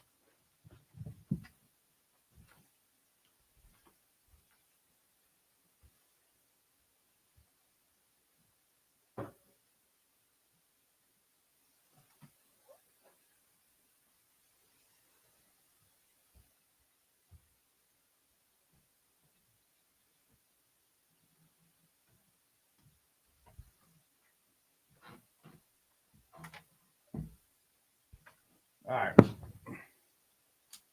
We're back. Much better. Yeah, have them both testify. Yeah, the more the merrier. So we're going to rewatch some of Dr. Russell's testimony in a minute. Let me just read some turtle chats first. Okay. All right. Nikki sends $10 and says, I haven't seen a single medical or dog professional come out and say they aren't dog bites, even though the anti-Karen Reed people like to state that as a fact. Oh, they just laugh at it. Oh, dog bites. Oh, that's been, this is their favorite saying. That's been debunked. 227, that's been debunked.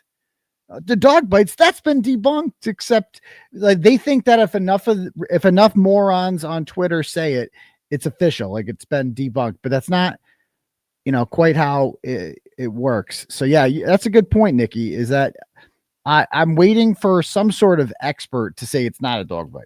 Like preferably someone not named Joseph Paul. That would be great. Thank you.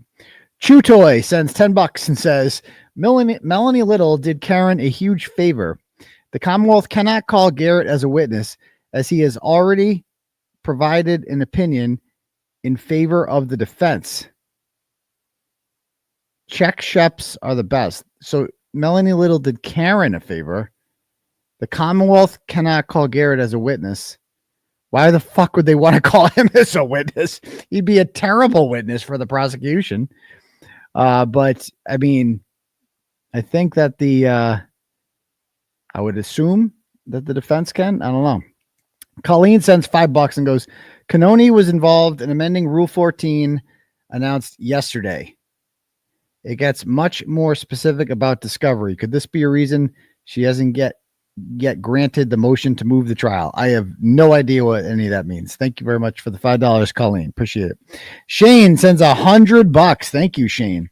And says, thanks for the great Tuesday and Saturday shows. I pass through Canton every day to get to my shop, and the entertainment and knowledge you give is priceless.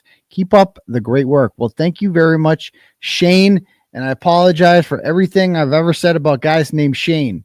Right? It's actually a great name. I love it. So thank you very much, Shane. I appreciate that, sir. And glad you're enjoying the program. WSU Owls, that's Westfield State, says, get Chris, sends $20 and says, get Chris, active New York cop on the show. Was on the Young Jerk last night. Mike has his info. Great perspective. Yeah, a New York City police officer called in to the Young Jerks. I don't know if Mike's talked to him before, but he was very good last night on the program. I listened to it, and I'd like to see more active cops do that. That's why I love the LV cops. Like those guys are like legit cops. Like they're actual still today police officers in probably one of the more dangerous cities in the United States. And they are fully invested and convinced that Karen Reed is innocent. And they speak out a lot about the bad officers in this situation. And I know a lot of cops do feel that way. And a lot of them are just don't want to, and I get it. They don't want to push against the grain because they're like, well, it's not why would I want to go? And nobody wants to lose their job. Nobody wants to, you got a nice, comfortable job. Nobody wants to lose that for a stranger, me, this is my job. So I'm happy to do it because I fully believe in it. I know Karen Reed is innocent. It's outrageous that this is still going on. I'll never stop fighting for justice. Whether that comes, like it's going to come one day in the form of not guilty. And again, I think about it a lot about how awesome that day is going to be. Walking out of that courthouse, man, and just seeing it's going to go, the crowd is going to go apeshit bananas. It's going to be the loudest thing you've ever heard. It is. Oh my God. Can't believe it. Oh, I dream about it, and it's coming, man. It's coming one way or another. It's coming. And they're making us work for it. They're making us work for it, but it's going to be that much better when it happens. All right. Suzanne sends $10 and goes, UC Davis said that the clothing was normally sent and the swab had pig DNA. The clothing not vouchered for 6 weeks. So the UC Davis said that the clothing was normally sent and the swab had, so normally they send why didn't they just send the clothes itself? Why didn't they just put the clothes in a bag and do it? Why not do that? Why a swab? You know, and it did say it had pig DNA on it, which further proof that Michael Proctor probably wiped his ass with it because he's a pig, is he not, ladies and gentlemen? So there's that. Michael, I love Michael. Michael Montero here sends $10. Goes, first time listening since Donna passed. Thank you, Aidan. She was a diehard rider. Yes, she was, sir. Great lady. I've had a few deaths of turtle riders recently. Just very supportive people. You feel like you've lost, a friend, that even though I've only met these people maybe once or twice here and there, but they're just, when you have these relationships with people where you talk to them over the years a lot and they support what you do, and then you find out that they passed, it's like, fuck, you're like, it's a weird feeling, you know what I mean? But thank you. And I know she was a big fan, and glad to have you, Michael. Thank you very much for that. Okay. Let's see. Nikki also sends $10 and goes, also, Bev said MDs can testify. Only MDs can testify regarding injuries. But Paul was able to testify to John's injuries because the defense didn't object. That was discussed during the voir dire day. Interesting. So she said only doctors can testify regarding injuries. Again, I mean, you just say you're a doctor. That's what I do. Just say you're a doctor, I guess. I don't know. Let's see. Do we have any cash apps here? Yes.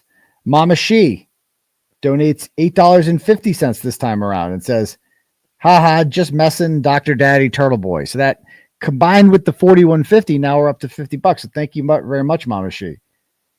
And then Mama She sends $34 and says, serious? Question mark. Serious question. Are the Proctors original to Massachusetts? As far as I know, they're local. The dad and the mom grew up around here. I mean, they're not Native Americans, but I don't think they're off the Mayflower or anything like that. But they are, as far as I know, from around here, John Doe sends $5 and goes, they decrypted the Vol phones charges. Okay, don't know what that means. Thank you. John Doe sends $5 and says, your phone contents. New charges? No, there will not be new charges. Thank you, John. All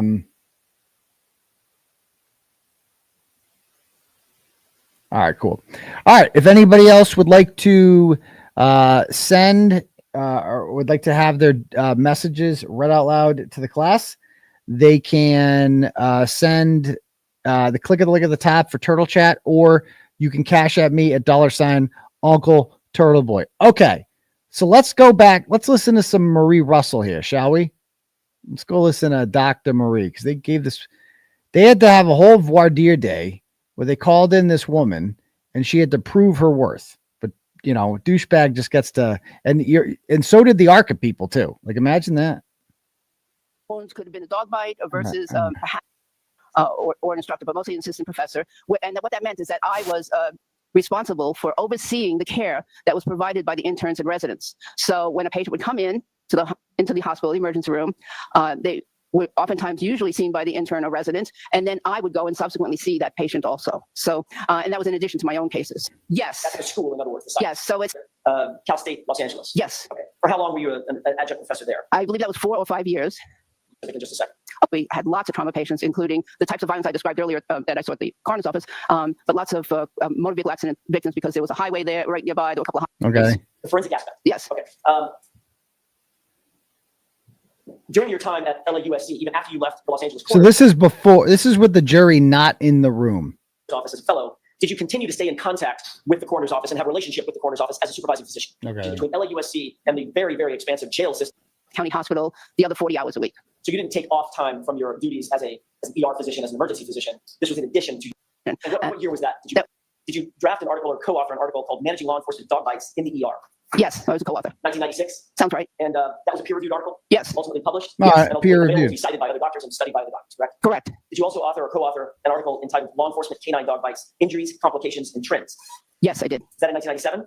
Sounds right. Was that also peer reviewed? Yes. And that publication was also available for other physicians throughout California and throughout the country to refer to for the study of animal bites and So dog bites. 2 correct? peer-reviewed Dog bites, yes. articles.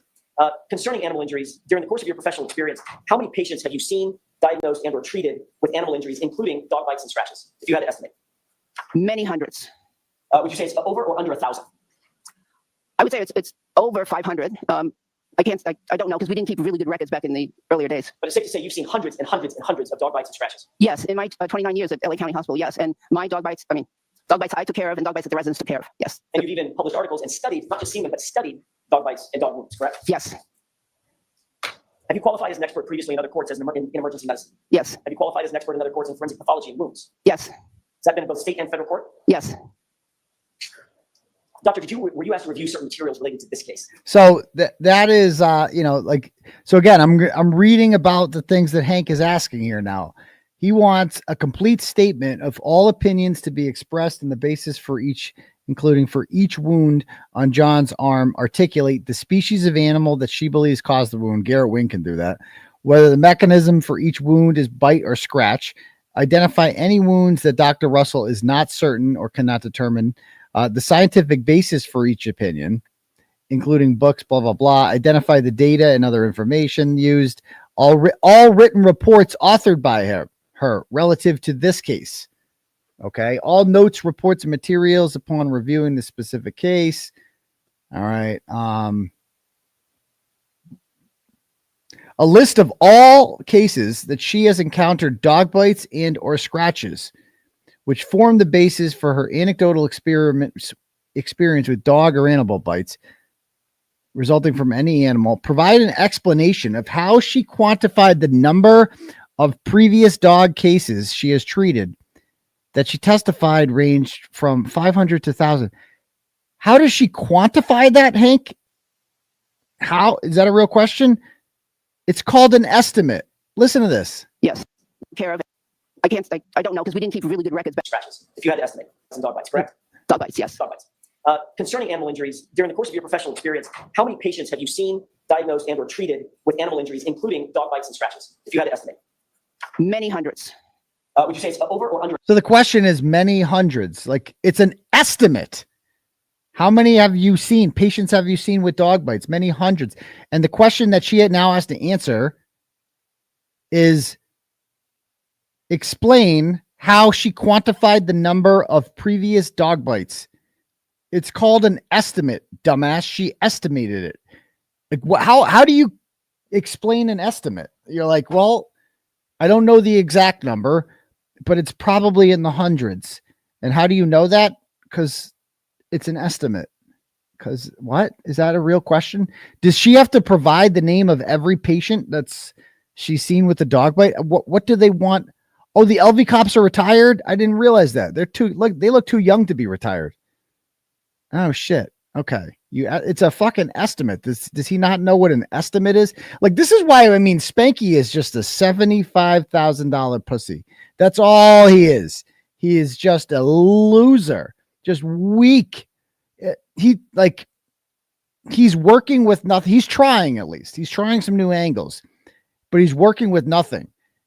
Like, Lally didn't try because he knew he was working with nothing.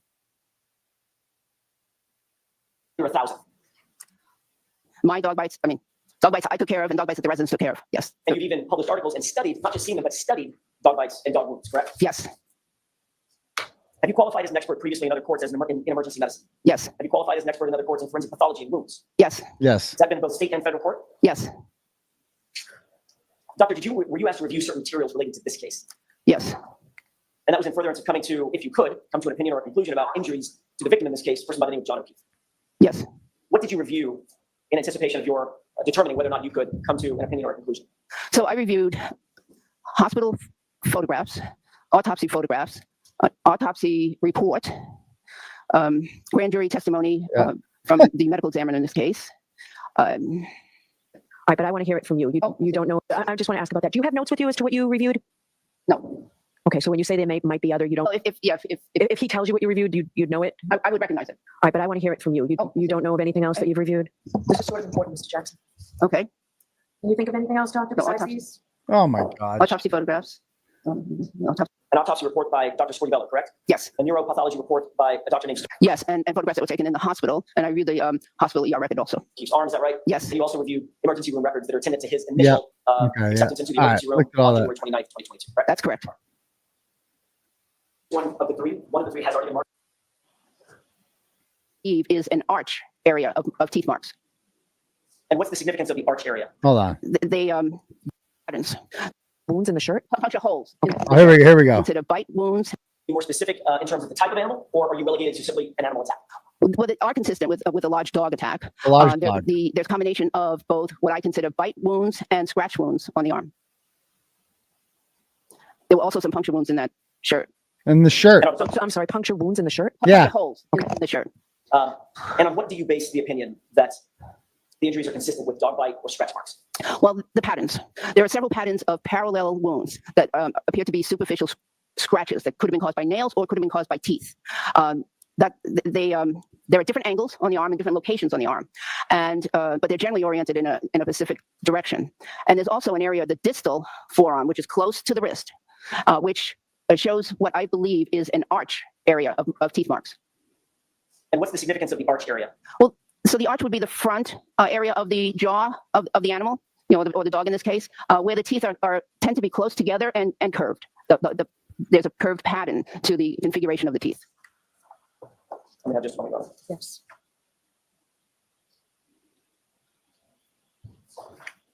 So then she's going to show the pictures here. Let's see. What is that photograph of? Marcus next motor. Separate voir dire with separate exhibit, yes. I want to move this along. This has been marked, but I think. Okay. I'm so sorry. This one of the three has already been marked, but if just for consistency, I've got to mark it additionally for voir dire. Need a separate record for voir dire. Can I approach? Yes. You're putting these in now, there's no objections? 2858 on the bottom has previously been marked in the trial. And it's 19. The following two photographs, the admission of both of those, Your Honor.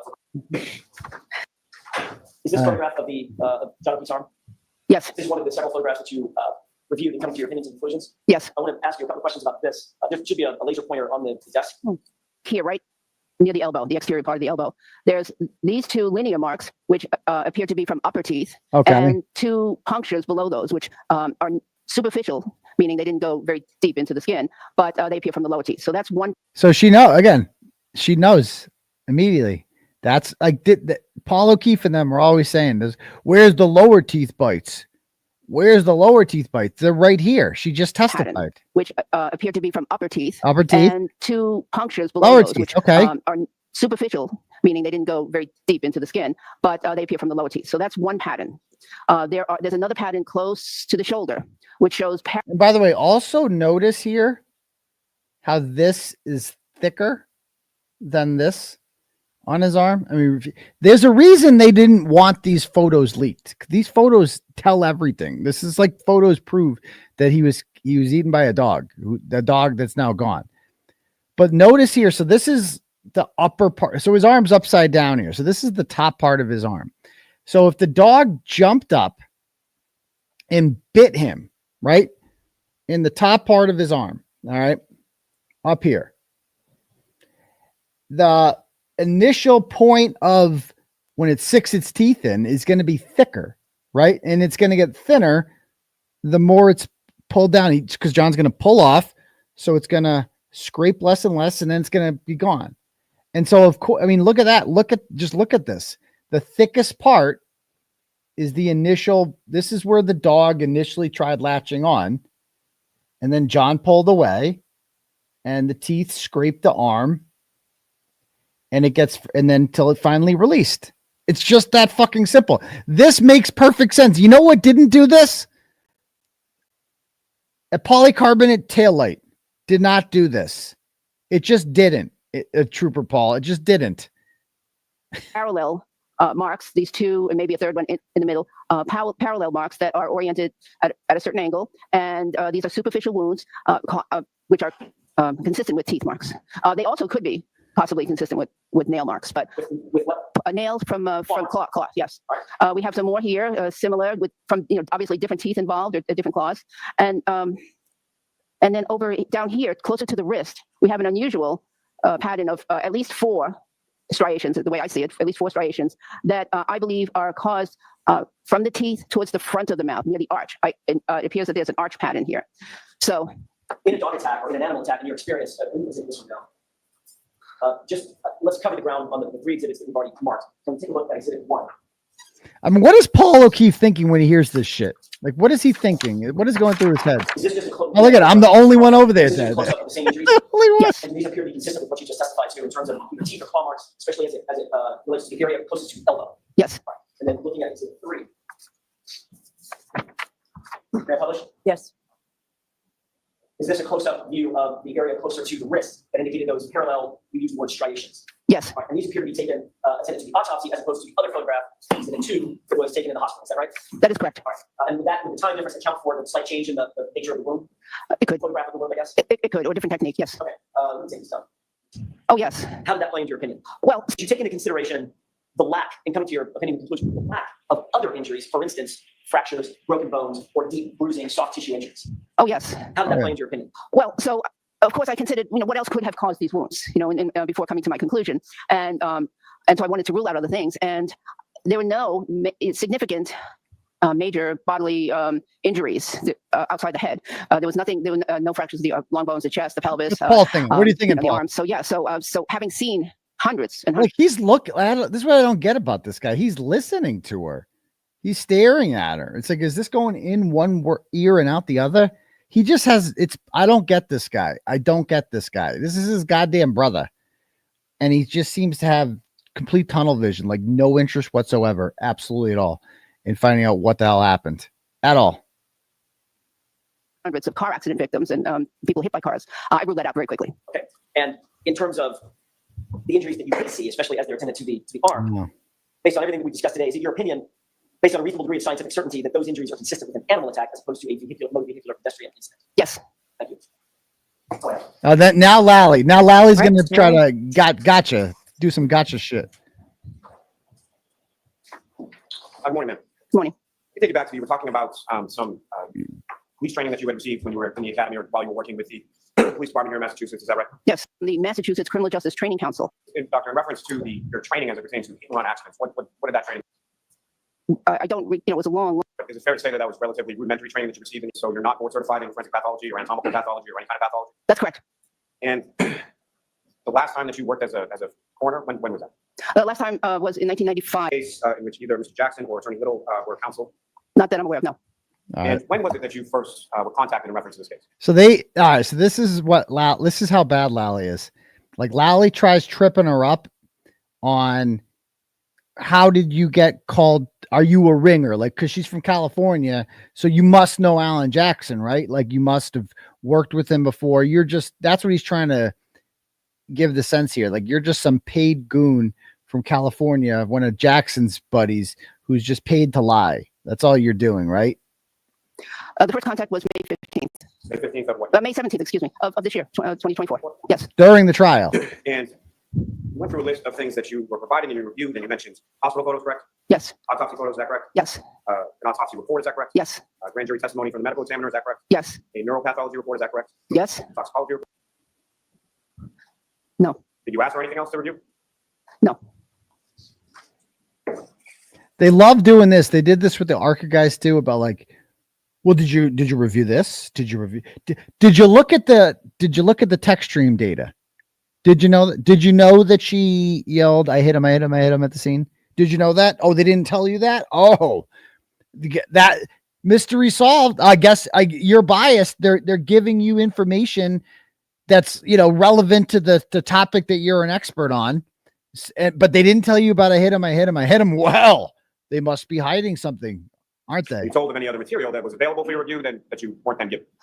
Well, I requested that that I focus in on the wound, so I didn't ask for a lot of material in this case. Yeah. But fair to say that you were looking for anything and everything, material to the wounds that you were asked to look at, correct? Please say that again. Cool. Fair to say that you would want to look at anything and everything that was related to the wounds that you were asked to look at, correct? Yes. And so, did you make any specific requests as to what material you were provided, or were you just handed some material or forwarded some material and you looked at what you were given? No, I requested that I have the autopsy photographs, the ER records.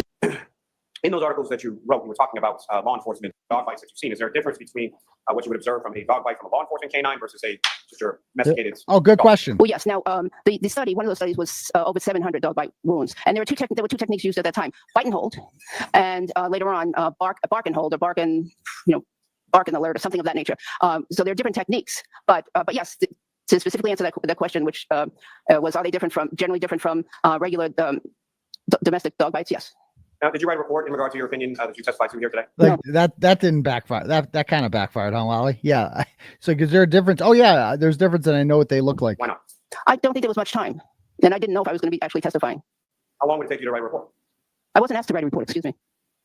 This is another thing Hank is asking for, a report. Now, at any point in time, did you ever look at anything related to Mr. O'Keefe's head injury? Oh, yes. So you reviewed reports in relation to that, correct? Yes. Do you have any opinions as it pertains to that? I would rather defer to the pathologist and neuropathologist on that. Asked. We were discussing a. I think this is where he tries to do the guy. Who contacted you about? Here we go. I contacted a district attorney that I had worked with in the past.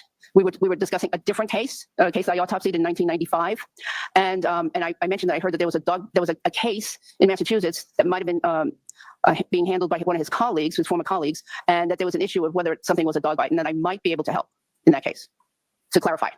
And so, when you were provided this material, what is it that you were specifically asked to do? To look at the wounds and the reports and the materials that were sent to me and render an opinion. So Alan Jackson did not reach out to her. She reached out to a colleague who knew Alan Jackson, and she had seen this on the news. And she's like, I think I have a strong opinion about this, and I might be able to offer some insight. And so before you had even been provided any material, before you had even looked at anything, you had already heard information related to there being a dog bite involved in this case, correct? I had heard that there was a controversy, that some certain wounds could have been a dog bite versus perhaps inflicted by a motor vehicle. That's what I had heard. So just what I'm really trying to get at, Doctor, is sort of the timeline. Okay, so you hear about this, when was that?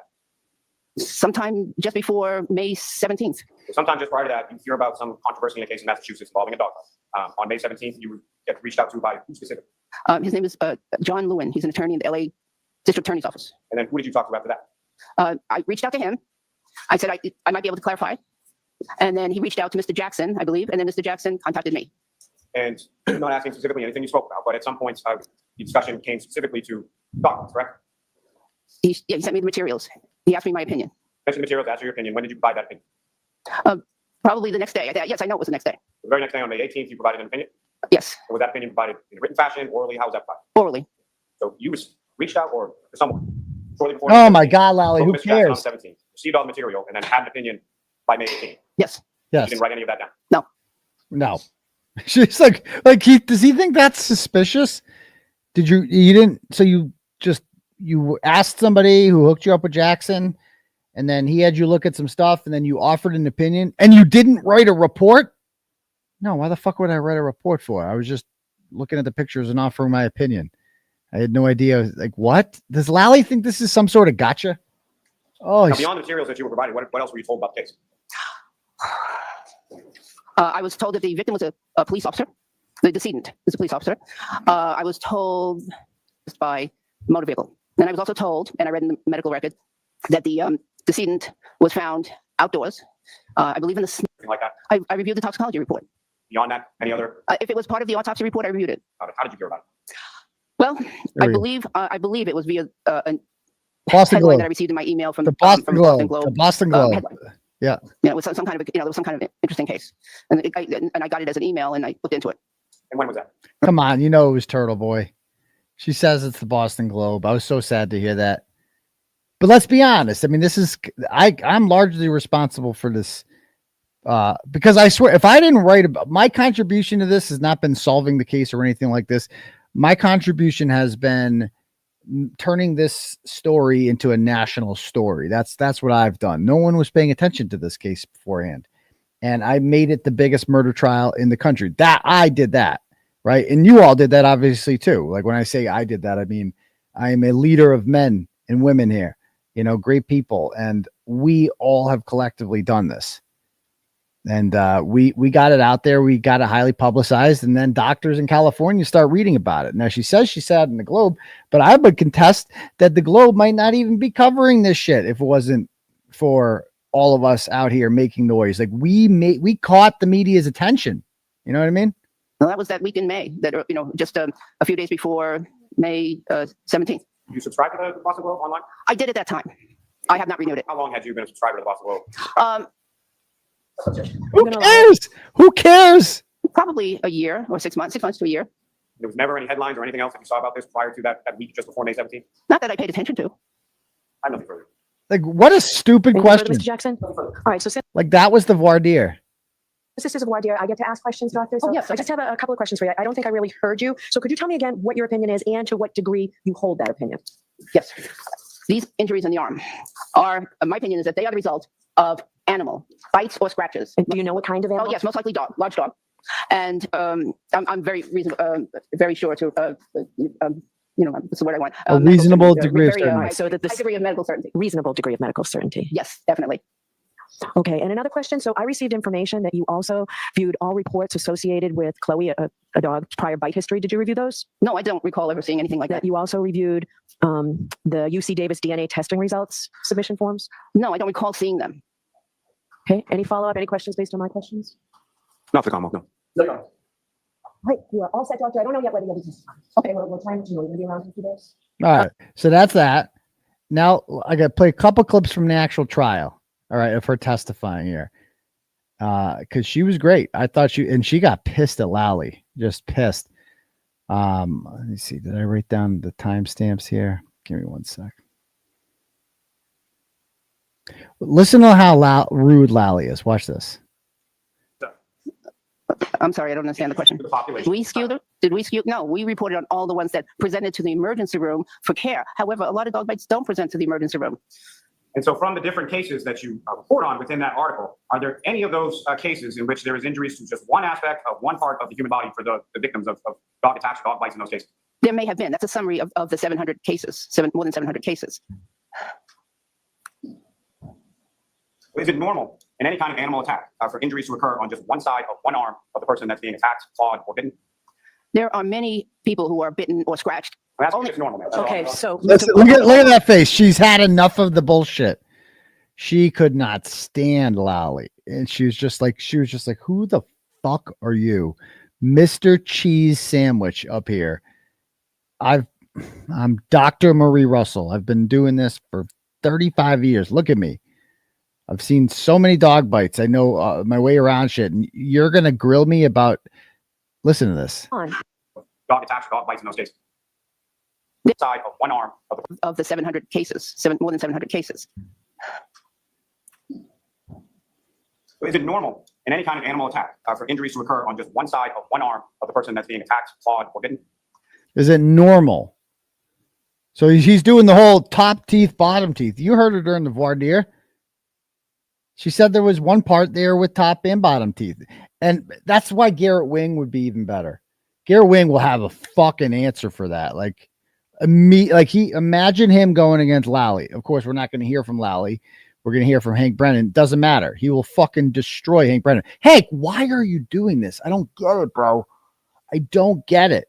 You're still young, brother. Like, you got a career ahead of you and you're throwing it all away for this, because this is the only thing people are going to remember you for. Like, they used to remember you for the Whitey Bulger thing. You are going to embarrass yourself on national television. Like, you're going to get destroyed. Like Lally can take it. Lally's the kind of guy who doesn't mind public humiliation. He's a cuck. Okay. He's embarrassing himself by still being a part of this case and sitting there and looking straight ahead. But you, my dude, you're supposed to be this high profile, big ass dude. You're a $75,000 pussy. That's all I see so far. There are many people who are bitten or scratched. Only it's normal. Okay, look at that face. Hold on, Mr. Jackson. Look at that Mr. Rowley, face. ask Look a at question, that wait face. for the answer, and then start a next question. Do not interrupt the witness. I apologize. I don't mean to interrupt, but I'm asking for an answer response to the question.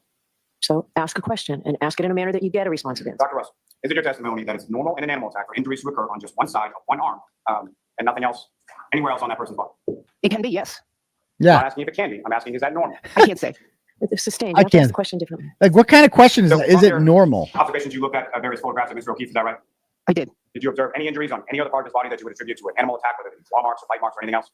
No. No. So nothing on his left arm, correct? No. Nothing that identified as a dog bite or scratch. Legs, is that correct? No. That's correct. Nothing on his torso, is that correct? Does he think this proves something? Now, you say an animal attack, possibly a large dog, correct? Yes. Can you say what type of animal left these marks that you attribute to an animal attack? Not with 100% certainty, no. Can you say where physically Mr. O'Keefe was located when those the animal attack supposedly occurred? Can you say that? No. Okay. Can you say when Mr. O'Keefe reportedly sustained these injuries from an animal attack? Well, to a certain degree, yes. Before it was before death, but not long enough to have a big inflammatory reaction. So yes. So minutes to hours before death.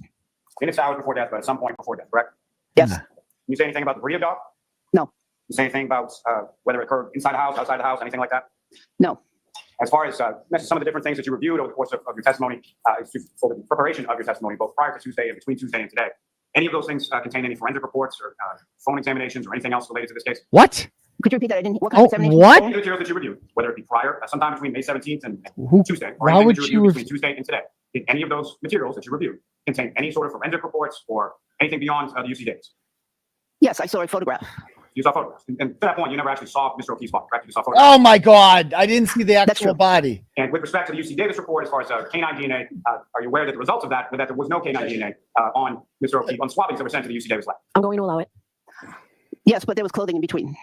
Oh, yes, but there was clothing in between. Interesting. The swabbings came from the clothing with hairs in the clothing in the same area as the injuries, correct? Okay. Do you know that or no? I couldn't tell if they came from the wound or the clothing. I thought that they came from the clothing, but You couldn't tell by reviewing the report whether or not swabbings came from clothing or from Mr. O'Keefe's body. I know the clothing was sent to the laboratory. You know the clothing was sent to what lab? The clothing wasn't To in the the lab. DNA laboratory. To UC Davis? Oh, I don't know that. No, I'm sorry. What? You are aware that that came back as far as negative for any canine DNA, correct? That's correct. Now, as far as the injuries that you observed, your testimony is that both the top teeth of whatever animal this is and the bottom teeth of whatever animal this is both made contact with only the top of Mr. O'Keefe's arm or the posterior of his arm? Both sets of teeth made contact with certain of those wounds, yes, but not all of them. But neither the top nor the bottom teeth made any contact that you observed, assuming your issue as far as an animal attack. There's no evidence of any animal attack on the bottom of Mr. O'Keefe's right arm, correct? I'm not sure what you mean by bottom. Anterior? Interior? That's correct. And nothing on the posterior or the anterior of his left arm? That is correct. Nothing on his legs? That's correct. Nothing on his torso? Correct. So the dog didn't bite the leg. They're not trained to bite. They jump up at you. You instinctively put your fucking arm up. That's why in all those videos, they're biting the arm. Nothing on his head, is that correct? Correct. So what? Now, as far as the marks that you did observe that you do attribute to an animal attack, can you even say with certainty whether or not those marks you feel are bite marks versus scratch marks? Do you have any idea which are which? There may be a combination. So that no?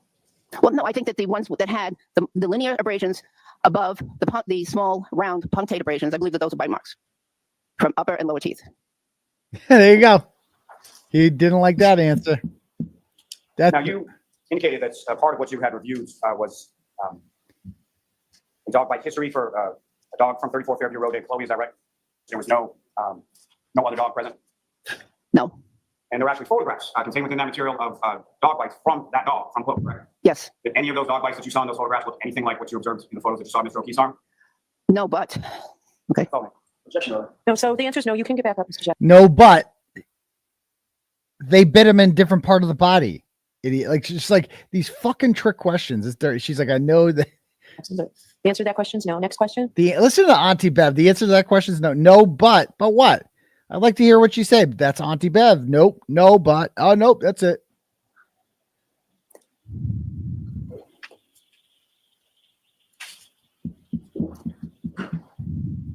Possibilities? To a degree of reasonable medical certainty. Your testimony that from reviewing what you reviewed, that what you observe on Mr. O'Keefe's arm is consistent with an animal attack to the exclusion of any other possibilities? To a degree of reasonable medical certainty, yes. So as far as any other sort of blunt impact injuries or other manifestations of how those scratches got there, you're saying no, had to be an animal attack. I've seen thousands of wounded. No, what I'm asking is. All right. So, Mr. Lally, I'm going to let the witness answer. He did it again. I've seen thousands of people with injuries to their skin, and from blunt, from sharp, from all different mechanisms. Those injuries did not look like blunt force injuries. No. So it's your testimony that the injuries to his arm don't look anything like blunt force injuries that you've seen before. You wouldn't characterize them as that? That's correct. And that's. I mean, how fucking dumb is he with these questions? All these he's just setting her up. Based on some photographs and some other materials that you began reviewing sometime May 17th, 2024. Yes, I'm an ER doctor. I need to make a diagnosis quickly when I see something, and I'm trained to do that. That's my specialty. Are you being asked as an ER doctor to come to a quick conclusion in this case? No. But you did anyway. It's how I'm trained. Nothing further. Wow. Very briefly, Your Honor. Please report. Go ahead. Concerning the forensic odontology report, the NAS report that Mr. Wiley asked you about, what is your understanding about the report as it pertains to identifying individuals who left a bite mark? Explain that to the please. I believe the report says that is not reliable as it once was thought to be. Like a fingerprint identifying a human being, DNA identifying a person, or a bite mark identifying a person. NAS said, not the bite mark, doesn't work that way. That's correct. Has nothing to do with the pattern of injuries that you've seen 1,000 times from mammals, correct? Correct. You were asked several questions about the injuries that you saw and studied attended to highly trained canines, police dogs, correct? Yes. Very different than just a domestic dog that somebody might have as a pet, correct? Correct. And the bite injuries are very, very different as well, aren't they? That is correct. You were asked whether or not you were aware, based on UC Davis's report, that there was no canine DNA found on the swabs that were sent to them, correct? Yes. Are you also aware that there was pig DNA? I'm aware of that. Did that have any impact did you analyze that at all, one way or the other? Not to any degree of scientific certainty, no. But you do know that dogs chew on pig ears sometimes, correct? Objection. Sustained. She was pissed. You reviewed at least a report, not a series of reports that indicate that. So anyway, man, I mean, she's good, but Garret Wing's better. And I hope, I haven't seen it published anywhere or anything like that. I haven't seen it on any witness list, but that they bring this guy in as a witness. I mean, they'd be stupid not to. He's so good. That guy's fucking perfect. I don't know if the defense team didn't call him for the last trial. Like, that guy's perfect, dude. Get him out there tomorrow. You need Frank Sheridan was good. I mean, he's a doctor, but like, dude, that guy who's like, my daddy was a dog trainer. My daddy's daddy was a dog trainer. Like, dude, come on, stop it. But all right, cool. Let me read some turtle chats here. If we have any. Okay. Brit Happens sends $10 and goes, what Hanky Panky fails to understand is that anyone who can rub two brain cells together will say this looks more like dog bites than a car accident. Exactly. Removing himself of Dr. Russell won't accomplish much. Much love. Don't quick and take down the meatball. Well, thank you very much, Brit Happens. Exactly. Like, if you have to explain those cuts somehow, right? And if your answer is goddamn, taillight did it, that's just not going to work, man. You're not going to convince 12 of that. No way. No way.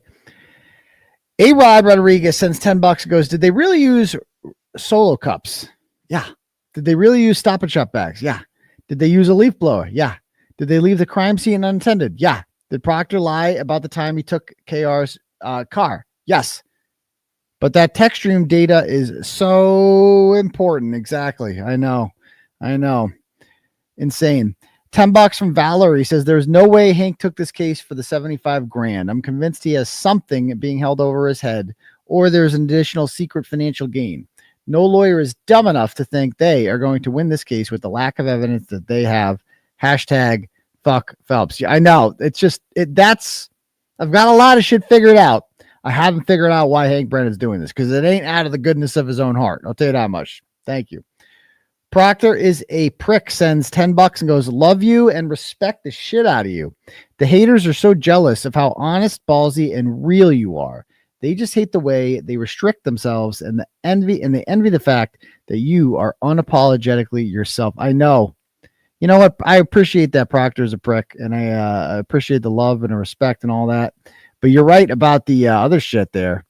These people are just, they're mad at the world. They're angry. They're sad. They're losers, and they're dumb, man. They're dumb. They have really dumb people on their side. So we got wicked smart people. $10 from A-Rod says Hanks knows Russell fees are high. He will ask Russell how much she was paid by the defense. Hanky wants the jury to think Russell is a high paid expert, which means she's being paid off to lie. She's not being paid. The defense isn't paying her to testify, but they do have to pay for her lodging and flying and all that stuff. So that's the expensive part. Okay. Let me just refresh. Let me check the Cash Apps as well. Kristen sends 10 on Cash App and says, "Hey, Daddy, love watching you from Louisiana." All right. Some Bayou Turtle Riders. Love to hear it. Thank you very much, Kristen. Lorena sends $5 and says, "You live rent free in Elisa's head." Fuck her. She's funny though. She's like so stupid that it's funny because she's so confident that she's wicked smart. And it's just like she's so painfully stupid. She did a Twitter Spaces today, and somebody told me, they sent me a screenshot. They were on there, and there was her and 2 other people. It was 4 people total, including her. Which is like, who are you talking to right now? No one's there. No one's there. So who are... Oh, she's so stupid. It's great. All right. Do we have another Cash App here?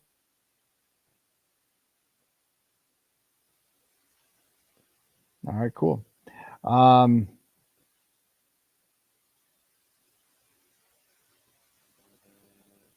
more. I think it's right. Hold on. Do they have one? Let me just double check the turtle chats here.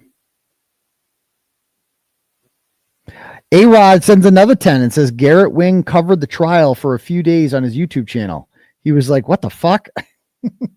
Yeah, I got to check that out. Thank you. Alex sends $5 and goes, $5 to end this when you do with the crusty rap. I guess I'll have to end with the crusty rap. Yeah. Maybe I can do a little outro with that one. All right. Let's see. All right. Anyone else have anything they want to share in the chat? Let me, actually, let's just fuck it. I'll bring up the crusty chat right now. Bring up the crusty rap. I played this on JFK's the other night. I used to be a rapper. A lot of people who are new here don't know that about me.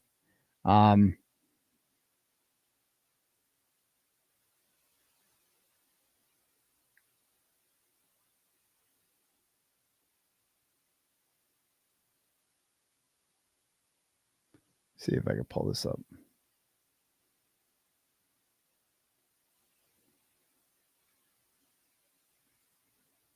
Wait, wrong one.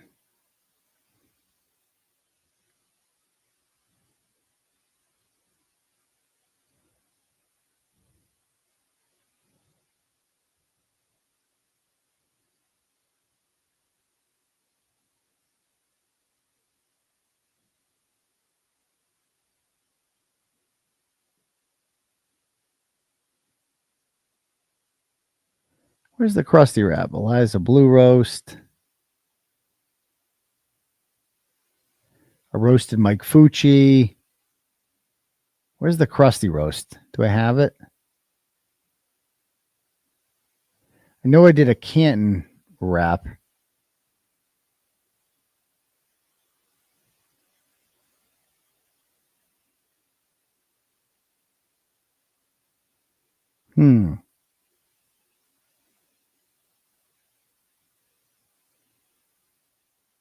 I had it somewhere here.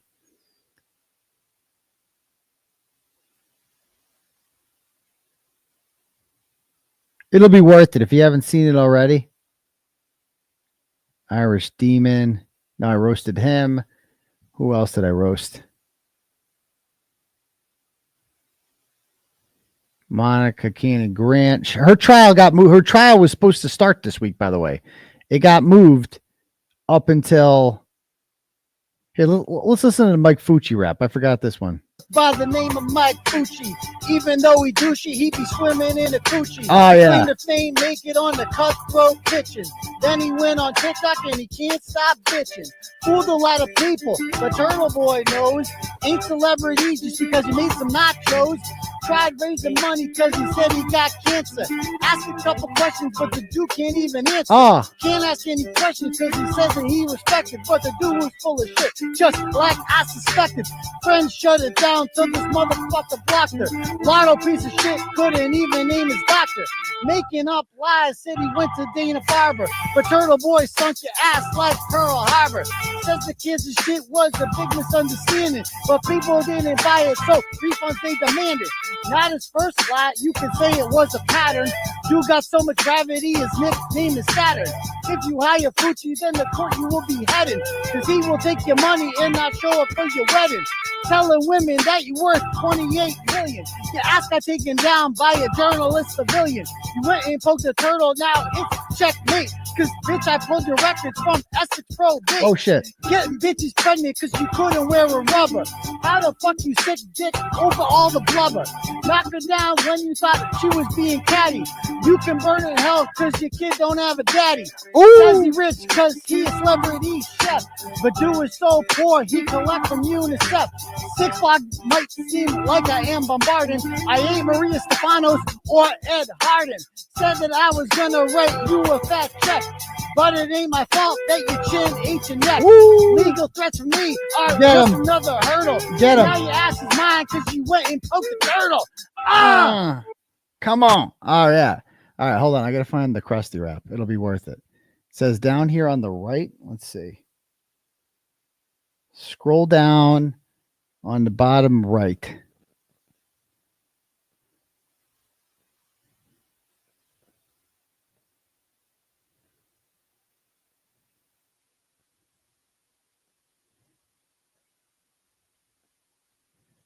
Can't Ratchet Madness, Caught in the Lie.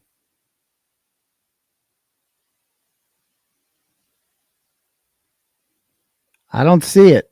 Anybody know where it is? Is it here? Oh no, here it is. Found it.